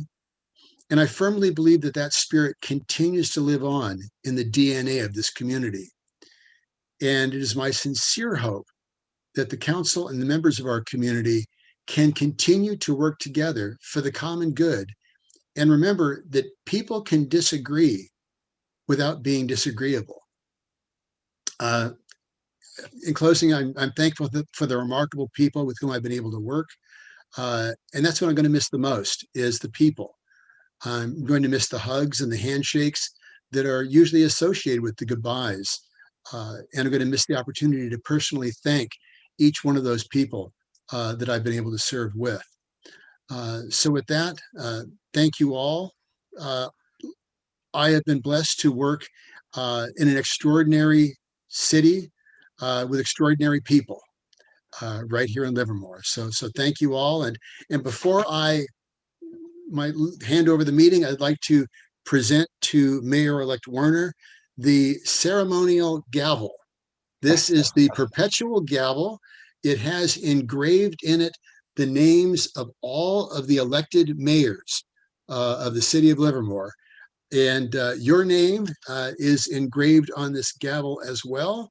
So this gavel will continue to be passed down from mayor to mayor. And it is with this that I officially hand over the reins to you as you move ahead to take on the oath of office, and wish you all of the best. And I have every faith that you are going to do a remarkable job with this city. So thank you all, and best of luck and best wishes to all of you. Okay, well, thank you for that. Take it away, Bob. But we're not done to the oath of office yet. We're definitely not done with the proclamations, because we have a few. Okay. So what I want to start with is we have a proclamation for you, John. And I think you can get the point that this isn't a normal sized one, given everything you've done. So the first thing, this is really wonderful in just the size. So what I will take a moment and read what's on it, if I may. So here it is. A lot was probably covered by Supervisor Haggerty. So if there's duplication, you could probably skip over some of it if you want. Well, I don't know that I necessarily want to, if people will bear with me, because wow, that's beautiful. Because you've done a lot, and I just want to wrap this up right. And I think you've done a superb job over the years on the on doing the proclamation. So this is a proclamation of the city of Livermore honoring Mayor John Marchand, December 14th, 2020. And let me just do this. So whereas John Marchand was born and raised in Hayward, California, where John's interest in public service was inspired by his father, Police Chief Claude Frenchie Marchand, who dedicated his life to law enforcement. In 1969, John began working for the city of Hayward, first as a library page and later as a lab technician for the water reclamation plant. Always an active thespian, John was a member of the Katzenjammer Theater Company, where he met Sue McLennan, his future wife, when they were cast together in the play Cinderella. So in 1978, John and Sue were married, and in 85, they moved to Livermore. I think this is pretty cool. There you go, the prince and princesses, right? That's fantastic. And they moved to Livermore, where their sons, Dave and Steve, were born and raised and where Sue worked as a teacher for the Livermore Valley Joint Unified School District. And whereas in 1976, after graduating with a degree in biological sciences from CSU Hayward, John taught estuarine ecology at the Point Malott Marine Lab in Richmond. In 1982, he was hired at the Alameda County Water District, where he advanced to senior water quality chemist. He worked at the district for over 30 years, ensuring the safety of drinking water, and was nationally recognized as an expert for troubleshooting water quality problems. And I think, as we all know, John is an expert in water and has really helped in a lot of variety of ways over the years. So I'll continue with the proclamation. So John was elected to the Zone 7 Water Agency Board of Directors in 1990, serving for over 15 years, including 2 terms as chair. During his tenure, the district was recognized as one of the top 10 water utilities in the nation for improvements to water quality and reliability. And whereas John was appointed to the Livermore General Plan Review Committee in 2004, and was a founding member of the Livermore Commission for the Arts, he was inspired to run for council because of a threat to the urban growth boundary and his desire to keep the community a great place to live. In 2005, he was elected to the city council, serving as vice mayor for 2 years and acting mayor for 1 year. In 2011, John was elected mayor of Livermore. And whereas John's dedication to improving water quality carried over into his entire tenure on the council, he participated at the groundbreaking of both Zone 7 ozone facilities after proposing Ozone 27 years before. But why rush? He worked with the U.S. Conference of Mayors to collaborate with Congress to pass the Water Infrastructure, Finance and Innovation Act. And in 2016, during the worst drought in California's history, kept Lizzie Fountain on for the community's children while still reducing water consumption by over 40%. In 2012, Mayor Marchand, alongside Lawrence Livermore National Laboratory representatives, traveled to Russia to speak at the International Colloquium of the International Union of Pure and Applied Chemistry to name element 116, Livermorium, after the city, one of only 6 cities in the world to have an element named after it and to have their name appear on the periodic table of elements. In recognition, he dedicated Livermorium Plaza, declaring May 30th as Livermorium Day. And whereas always committed to improving the quality of life for Livermore residents, John helped establish a public art fee requirement on all new construction, implemented the utility box mural program, approved retiring the debt on the Bankhead Theater, and added 57 pieces of public art. He created the Glad to Be in Livermore Graffiti and Litter Abatement Daily initiative, enlisting 35 graffiti fighters, and was often spotted in the community picking up litter and cleaning graffiti with the assistance of his 4-legged companion, Gatsby. In 2016, Mayor Marchand was recognized by Stop Urban Blight International as Graffiti Fighter of the Year.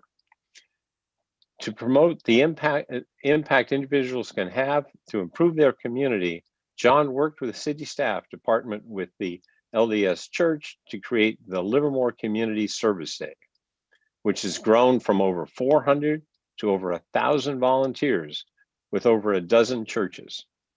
In the downtown, he opened Veterans Way and Stockman's Park and approved the Livermore Downtown Plan, which the Livermore Shakespeare Black Box Theater, Quest Science Center, and a boutique hotel next to the Bankhead Theater.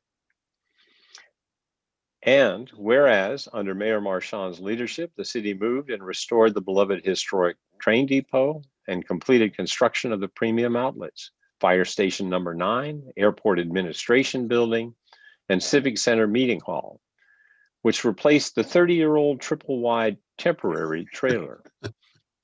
In 2019, he dedicated the William Mendenhall Community Meeting Room and Emergency Operations Center to commemorate the 150th anniversary of the founding of Livermore and the council chamber in honor of John Shirley, a former Livermore mayor and decorated World War II veteran. Now, therefore, the City Council, the City of Livermore, honors John Marchand for his 15 years of service to the city.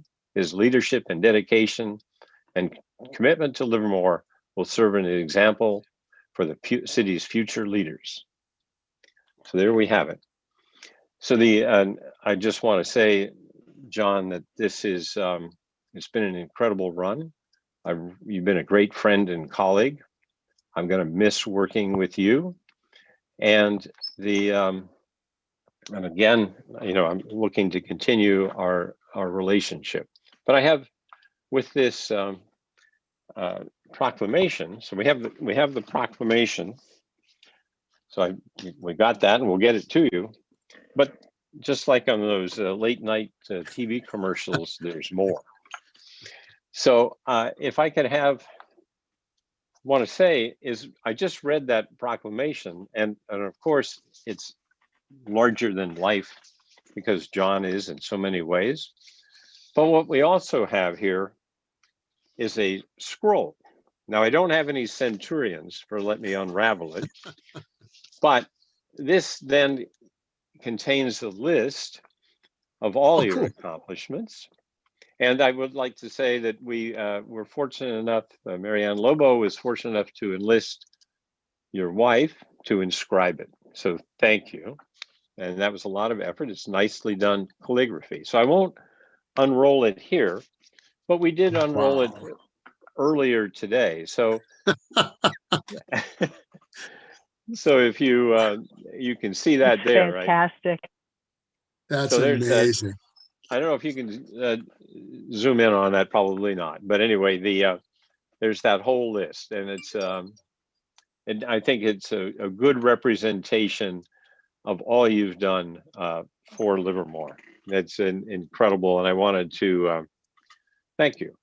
And then, of course, so Sue actually told me, she said, if you don't go into the studio without knocking, because she says I'm working on something. And so that must have been it, because she's quite a calligrapher, and she does beautiful work. So my goodness, that's beautiful. Yeah, that's remarkable. I think we've kind of raised the bar, but I don't think anybody else is going to, match your accomplishments. They're definitely big shoes, and I think this kind of is a good representation. So So in addition, we have a plaque for you as well, and it has the bottom line now, therefore, from the proclamation I just read. But again, let's see if I can get it up there. You can see that. So we have that for you. So then one other thing that I would like to let people know is John was very kind enough to write me a letter as the incoming mayor and give me the benefit of all of his years of experience. So here's the letter. Really good advice. I'm looking forward, though, to the next 100 pages because I'm going to need that. But what I would like to suggest, if you're up for it, John, is if you could distill some of these things for the council members, because I think it's very valuable for all of us, not just the mayor. And I would like to suggest if you could do that, then when we have our upcoming norms and values, I think some of your thoughts here would be very helpful for us to incorporate in how we do business officially. I think a lot of it has been understood, but I think it's the way you've conducted the council over the years has really led to its success, and it's being a very collaborative, collegial, respectful environment, and we've all been very professional.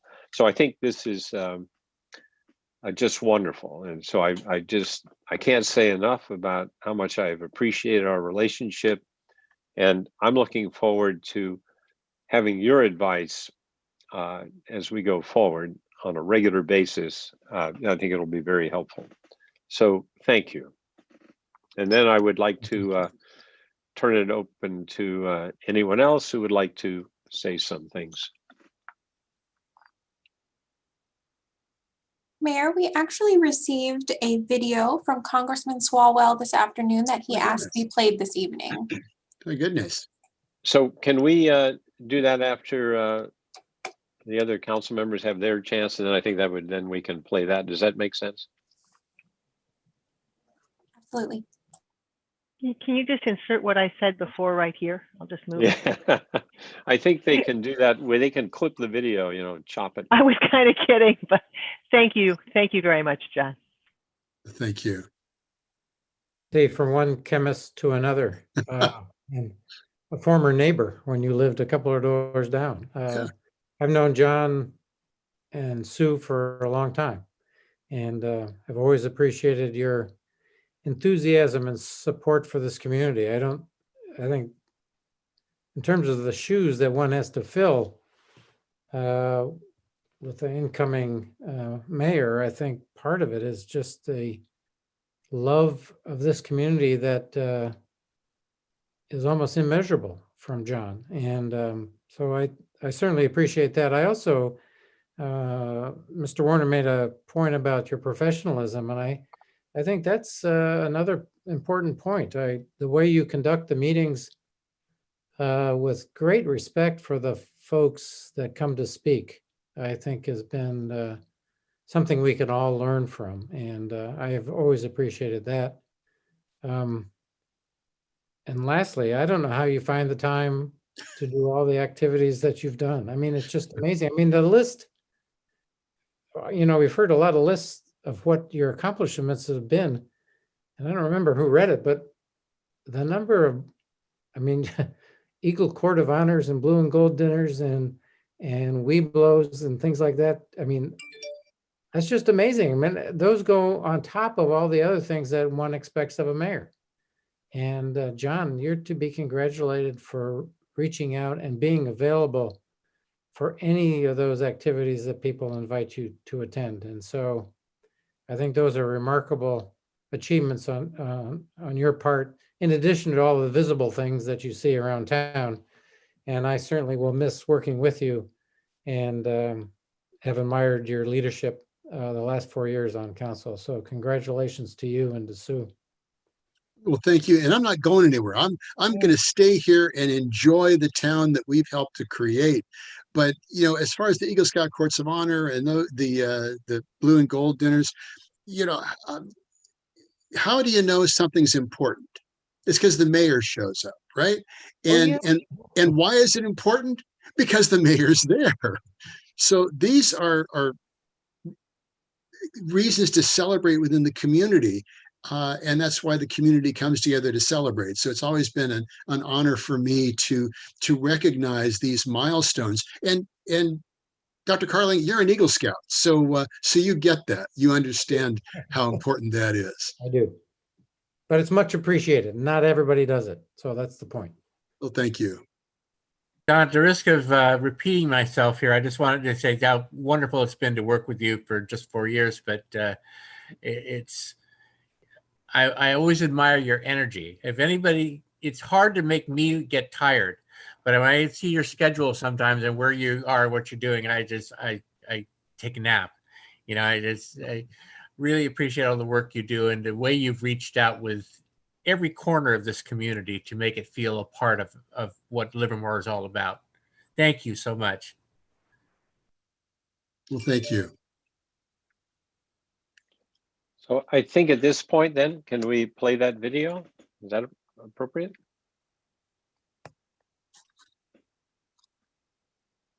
Oh.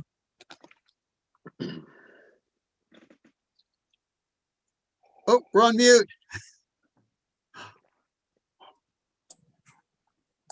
As the mayor of this great city. As Livermore residents, we are so glad that you answered that call of service to stand up and make sure that this is always a great city, a safe city, a prospering city.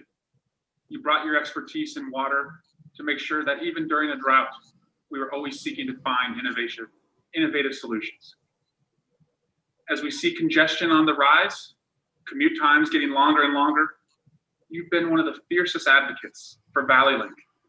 to take 30,000+ cars off the road each day so people can spend more time with their family and less time in traffic. You've made this city better than when you first took over on the council and later as mayor. But most importantly, you're just a good guy. And I've loved having you as a friend. I know there's a lot of other things you're going to do to serve in the years ahead, but so many of us have benefited because you did answer that call to service. And you've worked so hard every day, putting your love for this great city, for the people who work at our national laboratories, putting them first ahead of yourself. That's selfless service. And that defines the career in elected office for John Marchand. So thank you again, John. Congratulations and be well. Wow. And I think that was Cricket. That was Cricket because she's getting big. Wow. That. Thank you so much. That was very special. And again, Congressman Swalwell has been a tremendous advocate for us. Every time I go back to Washington, D.C., he takes the time to meet with us. He's given us tours of the House. He's been a consummate host. So certainly appreciate the service that he's, and you talk about tireless service. He's the poster person for that. So I think, John, you're still mayor, and that we need a resolution to accept the canvass of voters. Okay. I'll Or move. that, okay. Councilmember Monroe makes the motion to accept the canvass. I'll second. Councilmember Carling seconds the motion. So if I don't, as long as I don't hold the vote, I'm still the mayor. Do you want to be still mayor, though, is the question. Is there any discussion on the motion? Yeah, I think, why don't you, postpone it? Yeah. No. I'm waiting for matters initiated.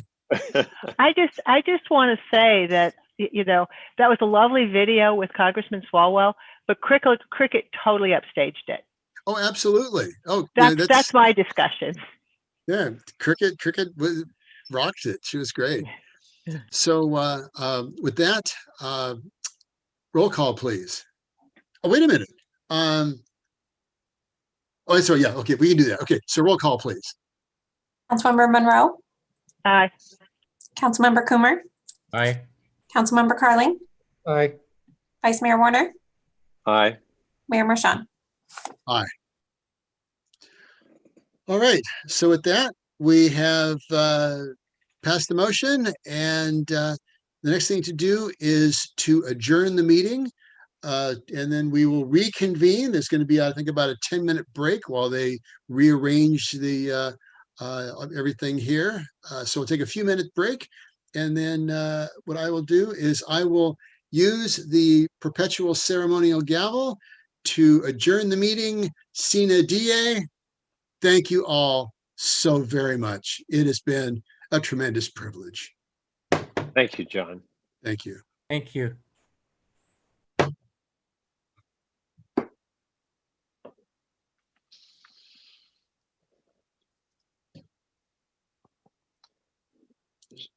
So, Marie, I don't know if you can hear me. At this point, do we do the oaths?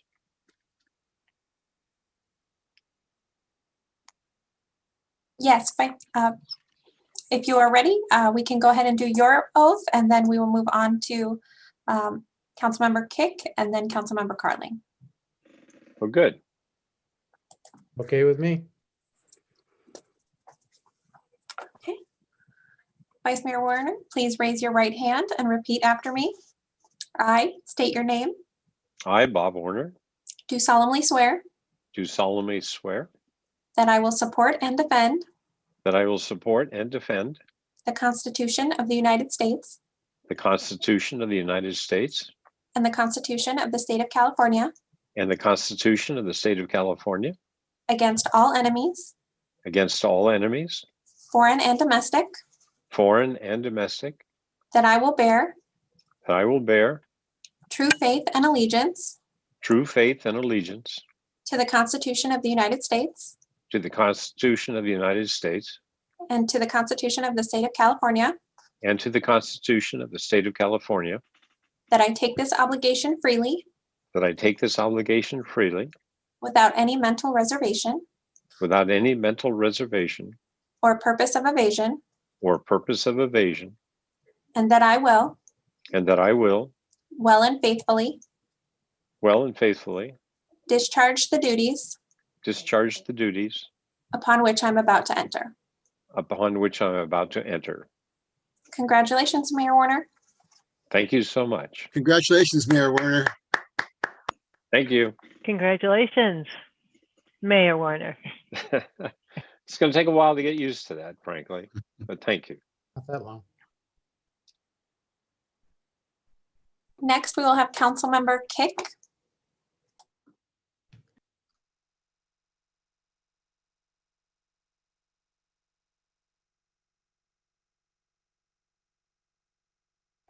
I, Brittany Kick, do solemnly swear that I will support and defend the Constitution of the United States and the Constitution of the State of California against all enemies, foreign and domestic, that I will bear true faith and allegiance to the Constitution of the United States and the Constitution of the State of California, that I take this obligation freely without any mental reservation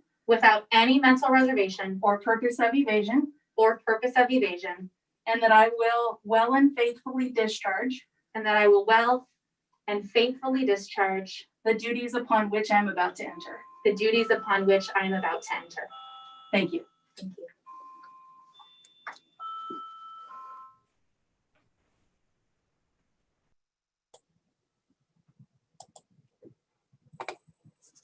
Councilmember Carling, if you're ready, please raise your right hand.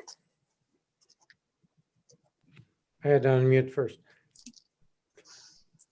I, please state your name, I, Bob Carling, do solemnly swear do solemnly swear that I will support and defend that I will support and defend the Constitution of the United States the Constitution of the United States and the Constitution of the State of California and the Constitution of the State of California against all enemies, against all enemies, foreign and domestic, foreign and domestic, that I will bear that I will bear true faith and allegiance true faith and allegiance to the Constitution of the United States to the Constitution of the United States and the Constitution of the State of California, and to the Constitution of the State of California, that I take this obligation freely that I take this obligation freely without any mental reservation without any mental reservation or purpose of evasion, or purpose of evasion, that I will, that I will, well and faithfully, well and faithfully, discharge the duties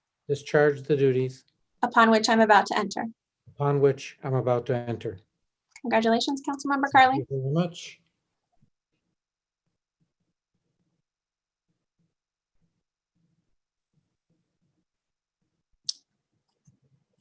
Okay, at this point, we are going to reconvene at what time? Mayor Woerner, we had a 10-minute break scheduled, Right, so I was just wondering, do we know what's the time we come back? 9:11. Oh, okay, good. All right, we will do that. We'll see everyone then.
Okay, are we ready to call this back to order?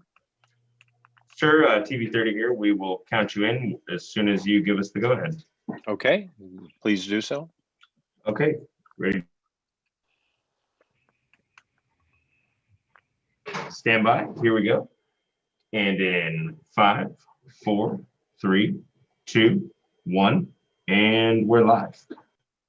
Okay, welcome back, everyone. We now have a new council, and we have a new second meeting of the evening that I would like to call to order.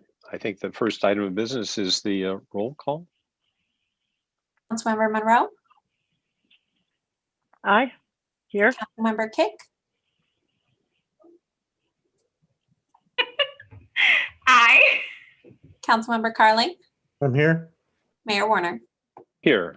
It's going to take a while for us to get used to it. So the second thing I'd like to do is give a hearty welcome to Councilmember Kick. Welcome, and looking forward to working with you over the next few years. So Thank you. I am beyond excited. excellent. So then the next item is the Citizens Forum. Do we have any comments on any of our input channels? And at this point, we'll have Marie Weber kind of handle the ins and outs of this. At the moment, I've got some new glasses. They're not completely working well, so I'm not going to be able to track everybody on the side. So Marie, if you could handle the Citizens Forum, I would appreciate it. Yes, Mayor Woerner. As with the first meeting, we will conduct the public comment in the same method. Tonight we'll be using the Zoom platform. Members of the public can participate by submitting written comments through Zoom Q&A feature or provide verbal comments using the raise hand feature. If you are calling in, please use *9 to raise your hand. When participating in this portion of tonight's meeting, one comment may be given per person, per item. Comments should be no more than 500 words or 3 minutes. If you submit multiple comments for a single item to the Q&A feature, the last comment will be read into the record and all other comments will be added to the final meeting record. The mayor will announce the conclusion of the public comment period after statements are read or voiced into the record. Mayor Woerner, we have received public comment over Zoom Q&A and we have a hand raised. Okay, would you proceed then with that, please? City Clerk's office, please read the comments received over Zoom Q&A. This comment is a duplicate from the first meeting. It's from Tri-Valley for Black Lives. This is a public comment from Emily Wilson, a community advocate and one of the founders of Tri-Valley for Black Lives. I wanted to begin my comment by stating that I'm a huge supporter of the Equity Inclusion Working Group and their desire to help a better, more inclusive Livermore for all people, races, genders, sexualities, abilities, and religions. With what has transpired this weekend, I became aware of the need for more clear communication between the city and its constituents. Misinformation spreads fast, and it was difficult to put out the fire when there wasn't a clear response to the issue. The meeting notes from the subcommittee were taken entirely out of context, and the intent behind what the group was doing got lost after the impact it had on some of our residents. I'd like to close out by thanking our city leaders for taking the first step towards creating a more equal and just future for all because Black Lives Matter. And that concludes the Q&A. City Clerk's office, please announce and unmute participants who have raised their hand. The first public comment will be from Judy Xavier. The next will be from Jay Faith.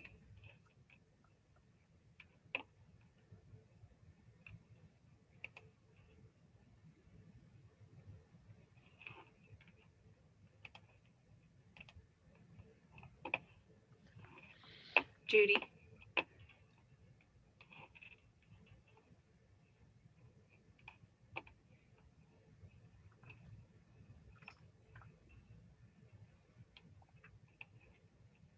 Judy, we cannot hear you.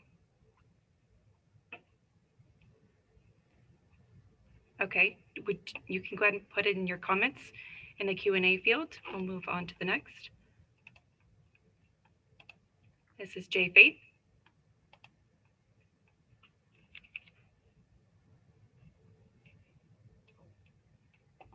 Thank you.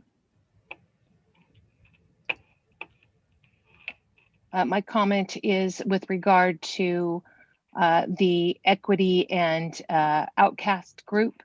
This indoctrinated Marxist group way of thinking seems to be infecting this council, as represented by the most recent election of Brittany Kick, who supports the Marxist front group, the BLM, which has actually killed more unarmed Black men in the last 6 months than law enforcement has in the last 10 years. The fact that facts don't care really about your feelings, and we, the community of Livermore, are disgusted by this new committee agenda and demand that it be disbanded immediately for its systemic, racist, hateful agenda, whose goal is to divide the community along the lines of some sick, disgusting ideological groupthink. We've read your response to the community's disgust with this committee, and we do not accept your attempt to gaslight us. We know exactly what your goal is, and we reject it and demand that this committee be disbanded in shame. We see that your goal is to divide the community, and we want to once again say that there is no systemic racism. The only systemic racism is coming from the committee itself. Thank you.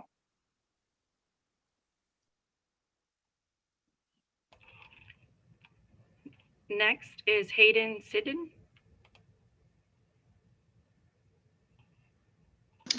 Hello. Well, first, I'd like to congratulate Mayor Woerner and Councilmember Kick on their swearing-ins tonight. I can't wait to work with them as a member of the Equity and Inclusion Working Group, and it's going to be a great 2 years for Livermore, so congratulations to them. The reason I raised my hand was because of the last comment. The Equity and Inclusion Working Group is working to eliminate racism within Livermore. I didn't know anti-racism is a Marxist ideology, but we're working to end that, and we want to make this a more inclusive and welcoming city for everyone. Thank you.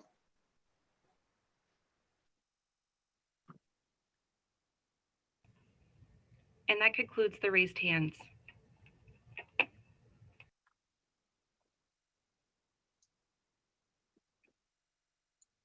Okay, is that all of the public comment? City Clerk's office, I believe we've received one additional comment over Zoom Q&A. This comment is from Nicole Thomas. In case the council has not had a well-calibrated pulse on the whole community, Jay Faith is not alone in her thoughts. And that concludes the comment. Okay, that's everyone. That is all the comments received, Mayor. Okay, I want to thank everyone for submitting their thoughts. And with that, I'll close Citizens Forum. And now we're on to matters for consideration. And the first item is 11.1, appointment of vice mayor. So staff is recommending that I appoint a vice mayor for the period of 2020-21. And the person that has accepted being vice mayor, and you can reaffirm it, is Councilmember Monroe. Is that correct? Works for me. Thank you very much. Well, thank you. We've, I think you referenced it earlier. We've had spirited conversations, and I think they've been very spirited at times, but I think we've learned a lot from each other, and I appreciate it, and looking forward to working with you in your role as vice mayor. And I agree completely. And yes, I think even today, spirited, but always productive. Yeah, yeah, gets the adrenaline going always. So, so now I know I skipped a staff report because I didn't see it on my page here. Is that okay to have skipped that? Are we all right here? Yes, Mayor, that is your appointment. Okay, so now we're on to discussion and 11.2, discussion and direction regarding filling the city council vacancy. And is there a staff report? I'll let you guys say it at this time. Honorable Mayor, your city clerk, Marie Weber, will give the staff report. This is Marc Roberts, your city manager. Congratulations, Honorable Mayor, and new council member Kick. Madam City Clerk. Good evening, Mayor and council members. This is your City Clerk, Marie Weber. At the general municipal election on November 3rd of this year, Councilmember Bob Woerner was elected mayor, leaving a vacant council member seat that expires on November of 2022, with the swearing in generally taking place in December. California Government Code Section 36512 requires the City Council within 60 days from the commencement of the vacancy to fill the vacancy by either appointment or special election. The 60-day period to appoint or call for a special election commenced upon the administration of the oath of office to Mayor Woerner at tonight's meeting and will expire on Friday, February 12th, 2021. The last City Council vacancy occurred in 2011. At that time, City Council elected to fill the vacancy by appointment and ultimately selected a new council member. If the council chooses to move forward with an appointment process, public meetings to screen, interview, select, and appoint a new council member would be scheduled. A proposed application form and recruitment timeline were included in the agenda packet. The sample application is a download of the application created in the city's new boards and commissions software and displays both fill in the blank option and drop-down boxes for applicants to complete. As directed by City Council, staff also solicited application questions from the public and has provided those questions for City Council's consideration. If the council chooses to move forward with a special election, the special election is required to be held on the next regularly established election date, not less than 114 days from the call of the special election. The next regularly established election day would be November 2nd, 2021. The estimated cost to conduct a special election would be $19 to $21 per registered voter, totaling between $1.1 and $1.2 million. A person appointed or elected to fill a vacancy holds office for the unexpired term of the former incumbent. Under the term limits established by the Livermore Municipal Code, the council member vacancy that results from Mayor Woerner's election is less than 1/2 of a term of office. Therefore, appointed council member could still be eligible to serve 2 full terms following their appointment. As a correction to the staff report, whether the vacancy is filled by appointment or by special election, the individual could be eligible to run for office in 2022 and 2026 by representing either District 1 or 2. Staff is requesting direction from the City Council on whether to begin the recruitment process or call for a special election to fill the vacancy. If the council selects the appointment process, staff also requests direction regarding questions to include on the application. With that, I'm available for questions. Okay, are there any questions from the council regarding this? I have 2 questions, Bob, if I can ask those. So Marie, did you just say that they could only represent District 1 and 2 if they chose to run again? Or could they potentially run in, 2024 to represent 3 or 4? So at the next regularly established election, we will be moving to Districts 1 and 2. They could wait an additional 2 years off of the council and run for Districts 3 or 4. Right. Okay. I just wanted to make sure I had that correct. And then I had one more thing that I wanted to say very specifically about this process.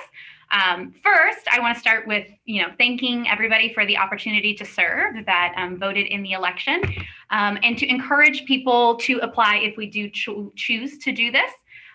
Reminding everybody that the only requirement that we need to serve in this public elected office is to be a registered voter and to be a resident in Livermore in either the district that you live or serve. Renter, homeowner, unhoused community member, as long as you can establish residency.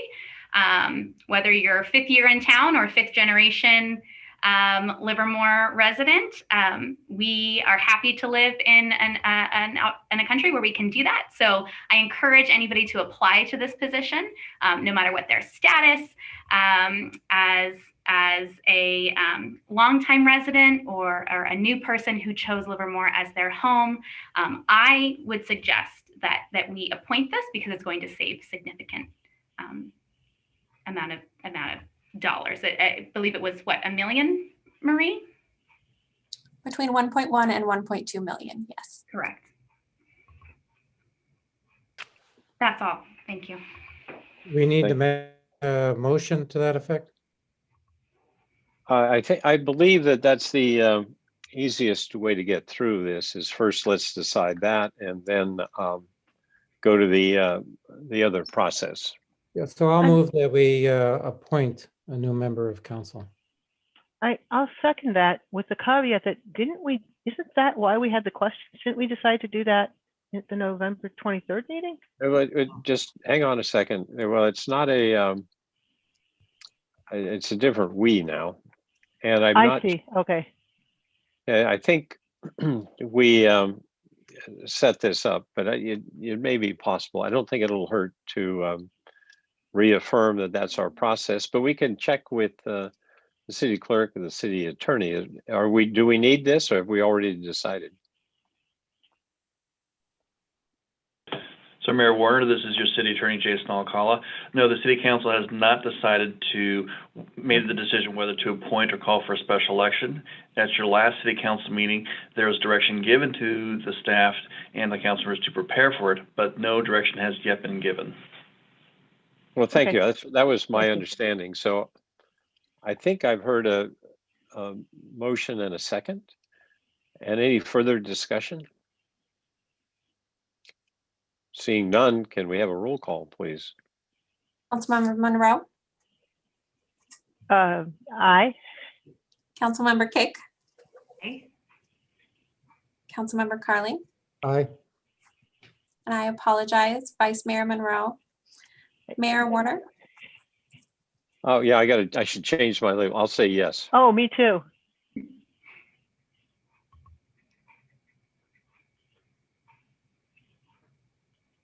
Okay, so let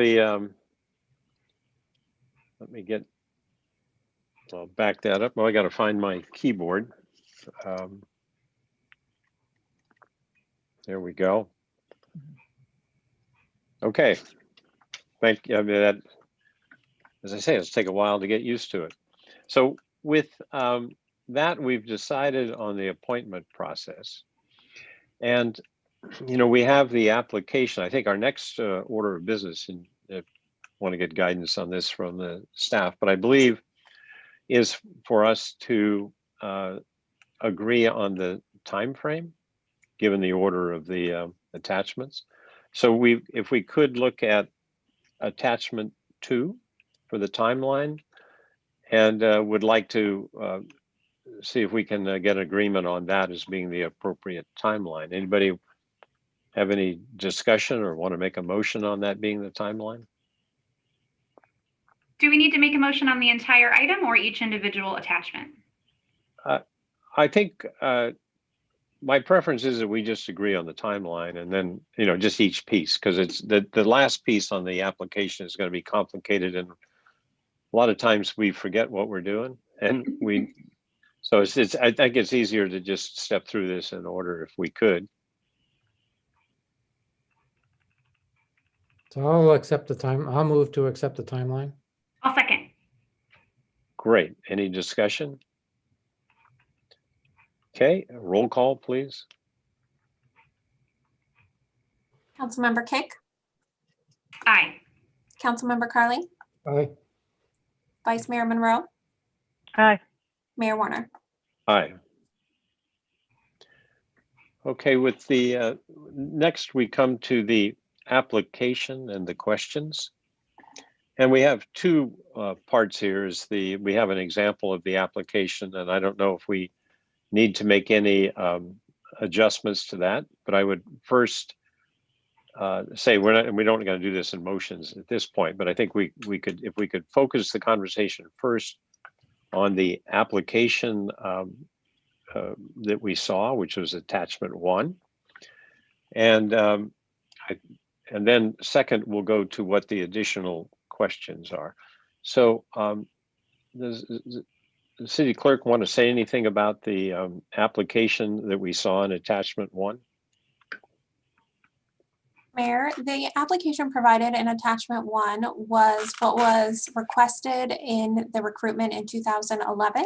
So we took those questions and input them into the city's new boards and commissions software. As you can see, there are some questions there where it says City Council not submitted. Those are actually drop-down boxes and fill in the blank options that residents will have an opportunity to fill out when they go to the website. Can I ask why, what's the relevance of the district? that you live in? Given the new software, we felt that offering demographics so that the council would be able to see how not only the council, but also boards and commissions are broken up across the city, and where you are receiving representation might be important to you. So we are asking some additional questions as we perform recruitments. I guess I don't think it's relevant, but I guess I'll hear what other people think. To clarify, Marie, this application is not just for the city council appointment. The software that we're using is an application that anybody uses when they apply for any board or commission. Actually, this one is specific to city council. We do have a template which includes the what district do you live in, and that question is included across all boards and commissions. But the software is very flexible and we can easily take questions on and off at your direction. But the purpose of that district question was specifically originally for the boards and commissions? Correct. Yeah, but the title says City Council Appointment Application. Yes, yes. I think the software was created, this question was created with the boards and commissions in mind. I think, I don't have strong feelings whether we keep it or not. Okay. Vice Mayor Monroe, do you have any comment on the application itself? I think the application's fine. I'm sitting here thinking about the district question or not. I rather like it simply for the idea that people live in different areas in town. Those areas are quite different, or can be, and that's good. I think that's good information to have. It's certainly not sufficient. You can find that out from the street address. That is true. So I don't get it. So I don't have a strong feel. Sure. So if you feel strongly about it, it's not something I'm going to the mat on. I don't think it's relevant. Okay. And I think as long as it's an at-large position, and that's what we've said, then the issue of district is not relevant. Okay. I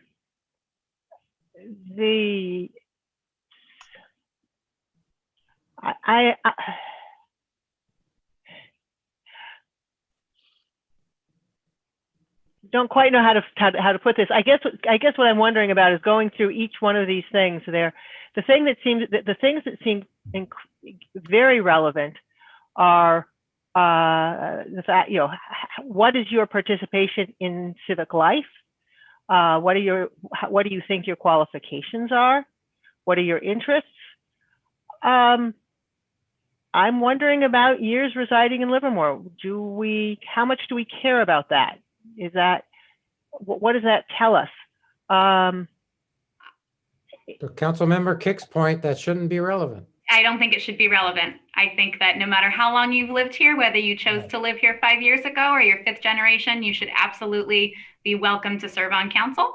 I think sometimes it's used as a deterrent to new people that might want to come in, that they haven't been here long enough to have earned this spot. Similarly with education and employment, I actually think all of that is interesting information in terms of understanding who the person is. But I'm not sure it's relevant for the job that we're being asked to do. Education and employment is not relevant? Might not be. Maybe. I'd like to know. Sure. But imagine that I'm a high school graduate who has attended every council meeting, read, self-educated, and is participated in all kinds of amazing ways, versus somebody with a PhD who's done nothing. Right. So I think all of these things are interesting ways to understand who the person is. But if I'm looking at this and trying to think about what actually matters for who the person is for this job, I don't know. Could we potentially, it says summarize your participation in civic or community activities. Could we, instead of saying, what is your education or employment, employer, ask just more details about what they think is relevant experience? If I may, I think that's a very interesting way to phrase it. Then it's letting the person respond with what they think matters. And that, so I kind of like that thought. Councilmember Carling, what do you think? Yeah, that's fine. That's good. Okay. Yeah. So if I can summarize what I've heard so far, and then we can maybe move on. I have one more thing. Sure. Okay. I have two computers in front of me and it's confusing me. I would like to add next to or under where it says first name, middle initial, and last name, just a simple line that says pronouns underneath. For anybody that doesn't know, pronouns would be she, her, he, him, they, them. And this would not be any sort of litmus test to say we're only going to have female identifying people in office or male identifying people in office. The reason pronouns are important is because whether the person is in the room or not, correct pronouns should be used and respected. And as we will be receiving these applications, they will not be in the room for me to ask, hi, Bob, nice to meet you. What are your pronouns so I can refer to you correctly? This would be our opportunity to know that information. So I can say, so Trish, I think that Marie would be a great applicant. She is someone that we should interview.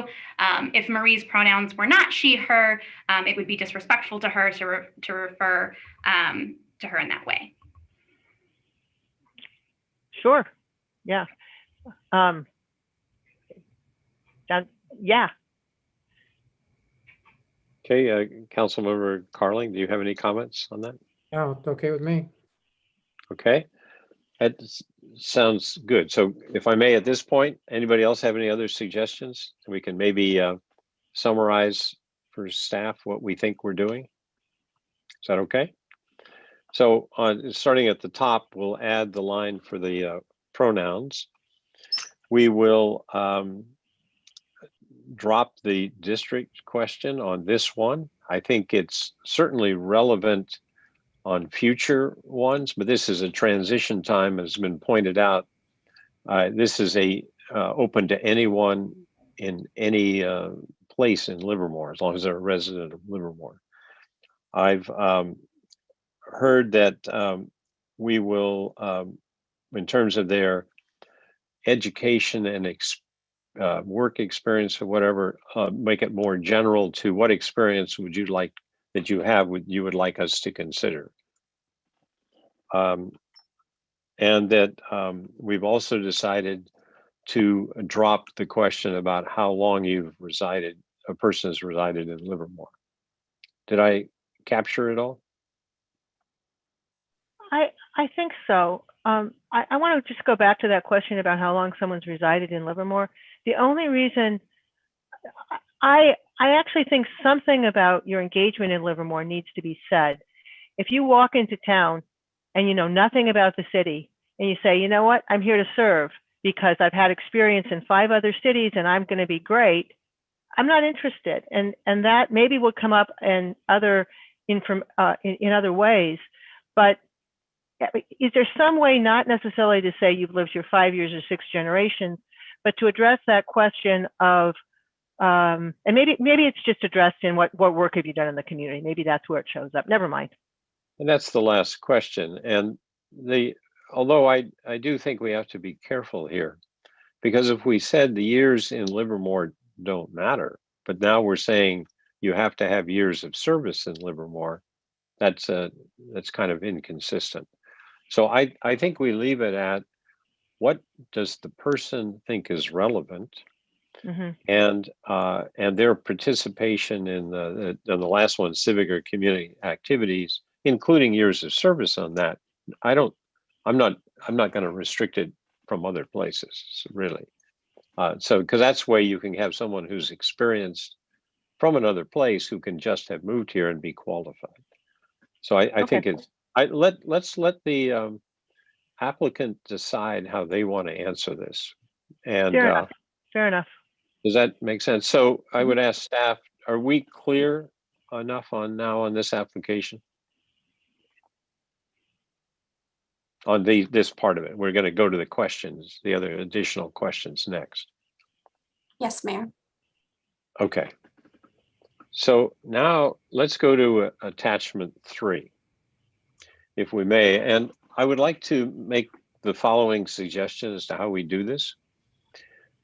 Is that, you know, I think we all understand that we can't have this many questions, right? But I think as we also have looked at this, we see that some of the questions are actually duplicative, at least on the ones that were generated by the council. And I'll give an example of that in a second. But on the second part, we have the residents' questions, and Vice Mayor Monroe has pointed out, we had a prior discussion on this, that those actually fall in groups, and that we might think about it in terms of what's the concept that's being asked here, and condense this into a set of questions that touch upon the things that we think are most important here, but we don't need this many questions on that. So is that, and then I'll say the second thing is, if we can agree, let's have that kind of conversation, if that makes sense, and we can talk about first on the top part, how we might condense those questions, and then we can think about the categories that came from the residents. And I would like to suggest that we aren't tonight going to attempt to wordsmith all of this at this hour, because that doesn't work. I don't even know if one person could do it, but certainly it gets worse the more people you get to it. So I would like to request that 2 council members volunteer to be a very short-term subcommittee. And after we have this conversation tonight, draft the questions that the final version we want to submit to the city clerk for then letting the application be released on Wednesday. Does that, so with that, before we get started on this, do we have 2 people that are willing and able, have the time to work basically tomorrow to finalize the question set based on our conversation? Sure, I could do it. I'm happy to help as well. But I do have one clarifying question before I commit myself. Okay. So are you suggesting that we just pick what we have here and say, we're going to ask this topic, this topic, this topic, and then we wordsmith it later? Right. Okay, yes, I'm happy to do that. Excellent. Does that work for you, Vice Mayor? Absolutely. Okay. So what I'll do at this point is, just you guys know, you're the very, very short-term temporary subcommittee to get this done tomorrow. So with that, that's the spirit of the conversation.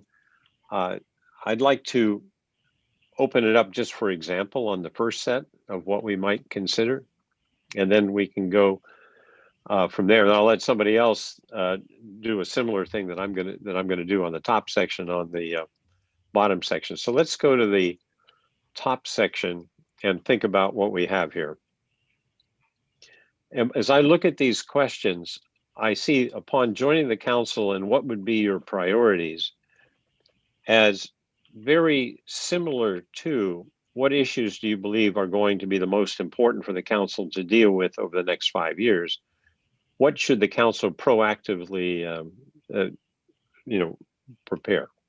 to prepare?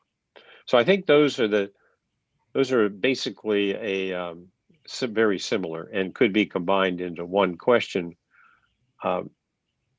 Yes, and Marie just suggested that she share her screen? That was a great idea, Marie. Very helpful. Thank you. Yes, great idea. Back and forth between my computer screens. Okay, so thank you. So 1 and 5, I would request, and if we're all in agreement, they could be logically combined into one good question.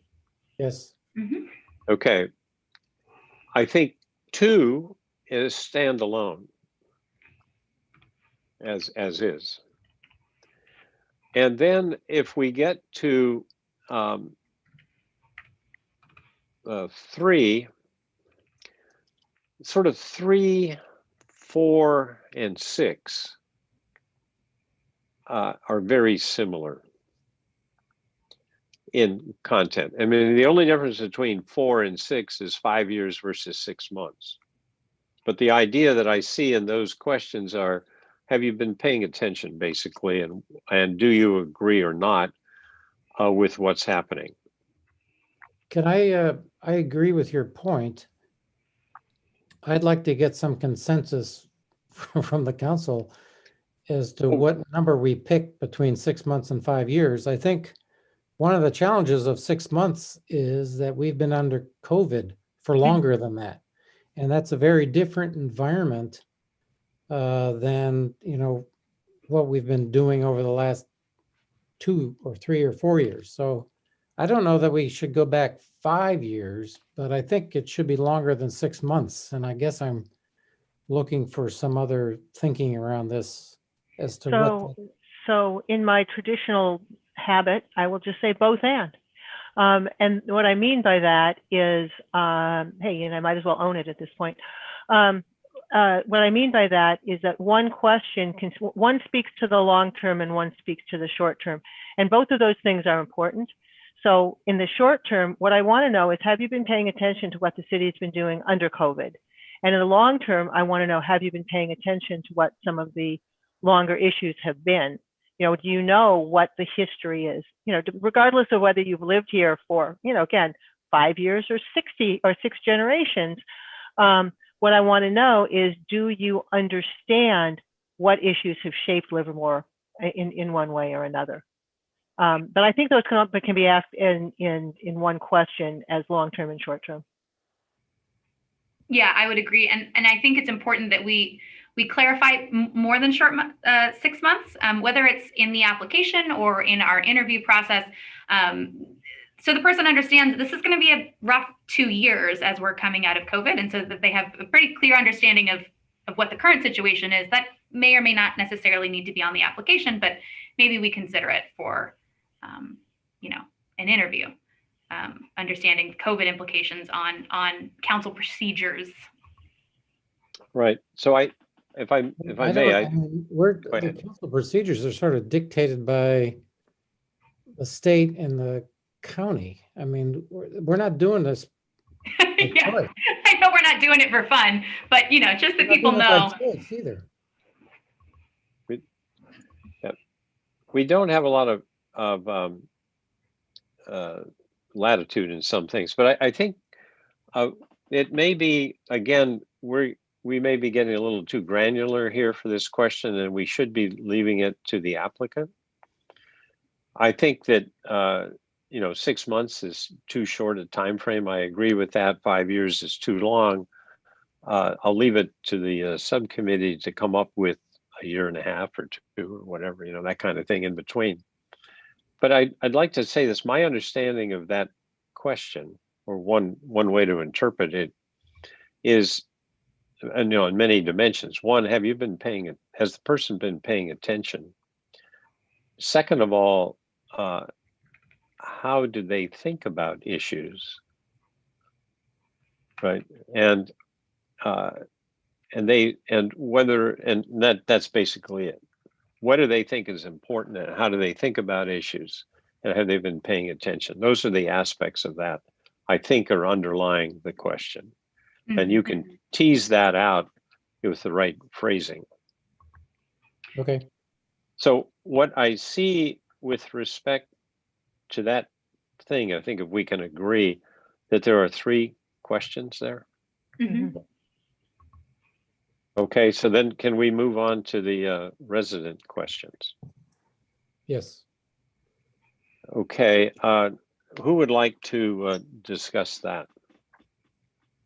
Well, Yes. I, go ahead. What was that? No, I thought you were the one that grouped it, so I was waiting for you to lead us. Sure. Okay. So I think that there's a question about the pandemic, which I want to leave aside.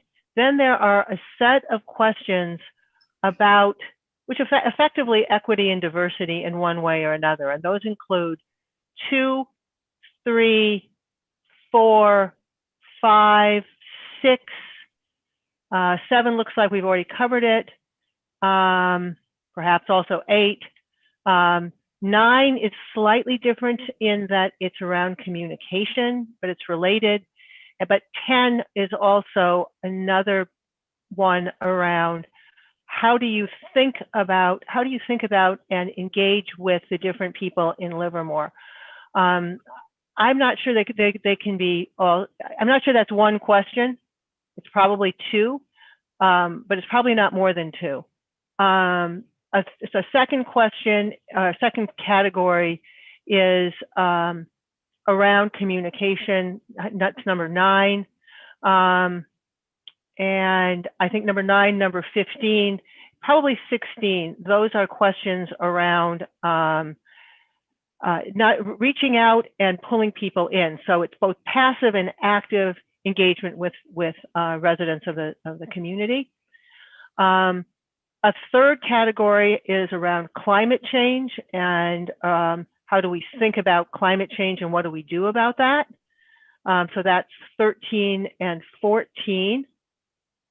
Could I just real quickly interject that climate change is one of the potential answers to the top section. What do you think are the important issues? So I don't think I would leave it. I just want to suggest that any particular topic like that, carbon neutral, climate change, growth within the city limits, I would leave it as the person to raise that in the upper. That's fine. What I'm doing isn't actually, I'm just trying to find the categories. Right, So, no, but I was just trying to also, because you mentioned one of the categories was already covered in some of okay. the other parts. Yeah, I was just trying to say is that, fine. I mean, I hadn't thought about it that way. Sure. I don't have it's, that appears there. I hadn't thought about it being covered in that way. You're correct. So in that case, I wonder if, okay, so so you're actually raising another question, raising this in a different way. So questions that might be covered, that could be 1, it could be 2. I mean, those are issues that the city is currently dealing with right now. And then 11 really has to do with 11 and 12 are land use questions. So now I'm a little bit confused, I have to say, because all of these could be viewed as questions people could answer for priorities. Can I ask? The reason I interject that, and I'll let you go in a second, is that we have a chance to have the general question where they tell us something, but we have numerous topics. And so one of the things we're trying to decide here, is there a particular topic that rises to the level of we're not going to wait for them to raise it. We want to make sure we've got it. Not all of these fall into that category, but let me say that. Bob, go ahead. Sorry. Is there a sense of how many questions we're shooting for? I mean, that might help us. I mean, if we end up with, say, 3 questions generated from the 6 that are at the top, how many more do you think are reasonable to ask? Good question. When I asked staff that earlier, 6 total. Okay. That's my 5 or 6 at the take. most, so that's okay. That's why I was trying to not go into a lengthy detail here. I get it. I think having a number to kind of shoot for, get close to would be helpful. So thanks. I'm concerned that we have a list of 18 questions from residents that we've asked for, and I think we have an obligation to make sure that we have some of those represented in one way or another. If they're only a list of people who have raised these questions, think about them. Well, it's not 18. I think we can maybe strike one. Well, we could take out the last one, but although thanks, whoever wrote that. So here are my thoughts on that. First, I do think it's important that we recognize the fact that people brought up these things. They think they're important in their council member. However, if we look back at what happened in the previous meeting, people are very concerned that the council is trying to have some sort of litmus test on who is allowed to serve and what beliefs they must hold. And when we ask a question like, do you believe the COVID pandemic is real? Someone might take that as a litmus test where if they answer no, we are saying you may not serve. If they say, do you believe systemic racism is real? And we say no, that is maybe us having a litmus test saying you may not serve. And I don't think that's smart. And I don't think that is how we should start this application process. If we move towards rather than what do you think, but how do you think and how do you make decisions? How do you collect new information? How do you change your mind? Have you ever been wrong about something? Something that was very useful to me in getting here was asking people two questions. What's the best thing you've ever done in your life? And what's the biggest mistake you've ever made? And some people gave me 10 mistakes, and some people told me they've never made a mistake in their life. And I think that tells you a lot about how a person thinks in a different way than giving them these, do you believe the way I believe types of questions. They could be perceived in that way. I like that. I love it.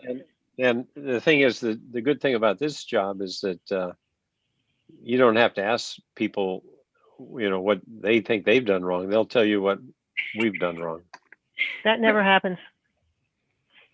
Let's see, I'd like to speak to Trish's point. I think you're right. And we asked the people to contribute, but on the other hand, I suppose if people are watching tonight, they can see the list of questions that we've received or go on the website and see that. So I do think it's incumbent upon us to rephrase some of these questions in a way that, is true to the fact that they've provided the information to us. But I hope that the residents understand that these are suggestions, and we're going to use that as a means to create the questions that we're actually going to use.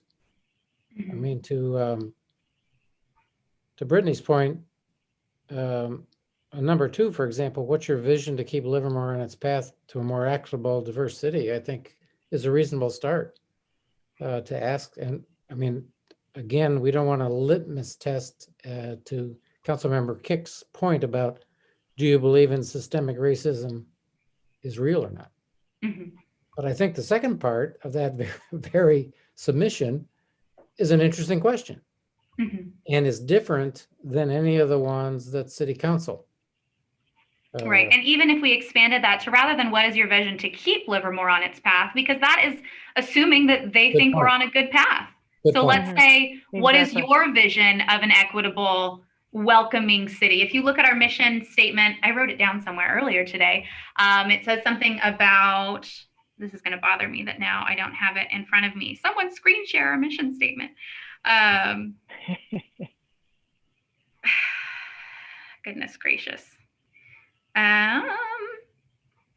Basically, it says something in our mission statement very specific about moving forward in our community. Marc Roberts, what is our mission statement? This is driving me. I am sorry, Councilmember Kick, I don't have that one in front of me. All right, I'm going to find it. It says. Excuse me. I tried to get somebody today. Okay. Councilmember Kick, this is Doug Lesio, your Administrative Services Director. Thank you, Doug. You're welcome. To the rescue. The city's mission statement is, the city of Livermore provides efficient, attentive, and courteous service, promotes economic vitality and innovation, and works to enhance the community and quality of life for Livermore residents. Yes, that. So rather than saying, let's keep on our path, we could ask something like, what is your vision to meet our mission as a city, right? Our mission is to enhance the quality of life. What does enhancing the quality of life for our residents mean to you? And then they get to self-define what that means without someone feeling like we're trying to push them in any one direction. Right. Did you write that down? Sure, it's right here. Don't worry, we'll talk about it tomorrow.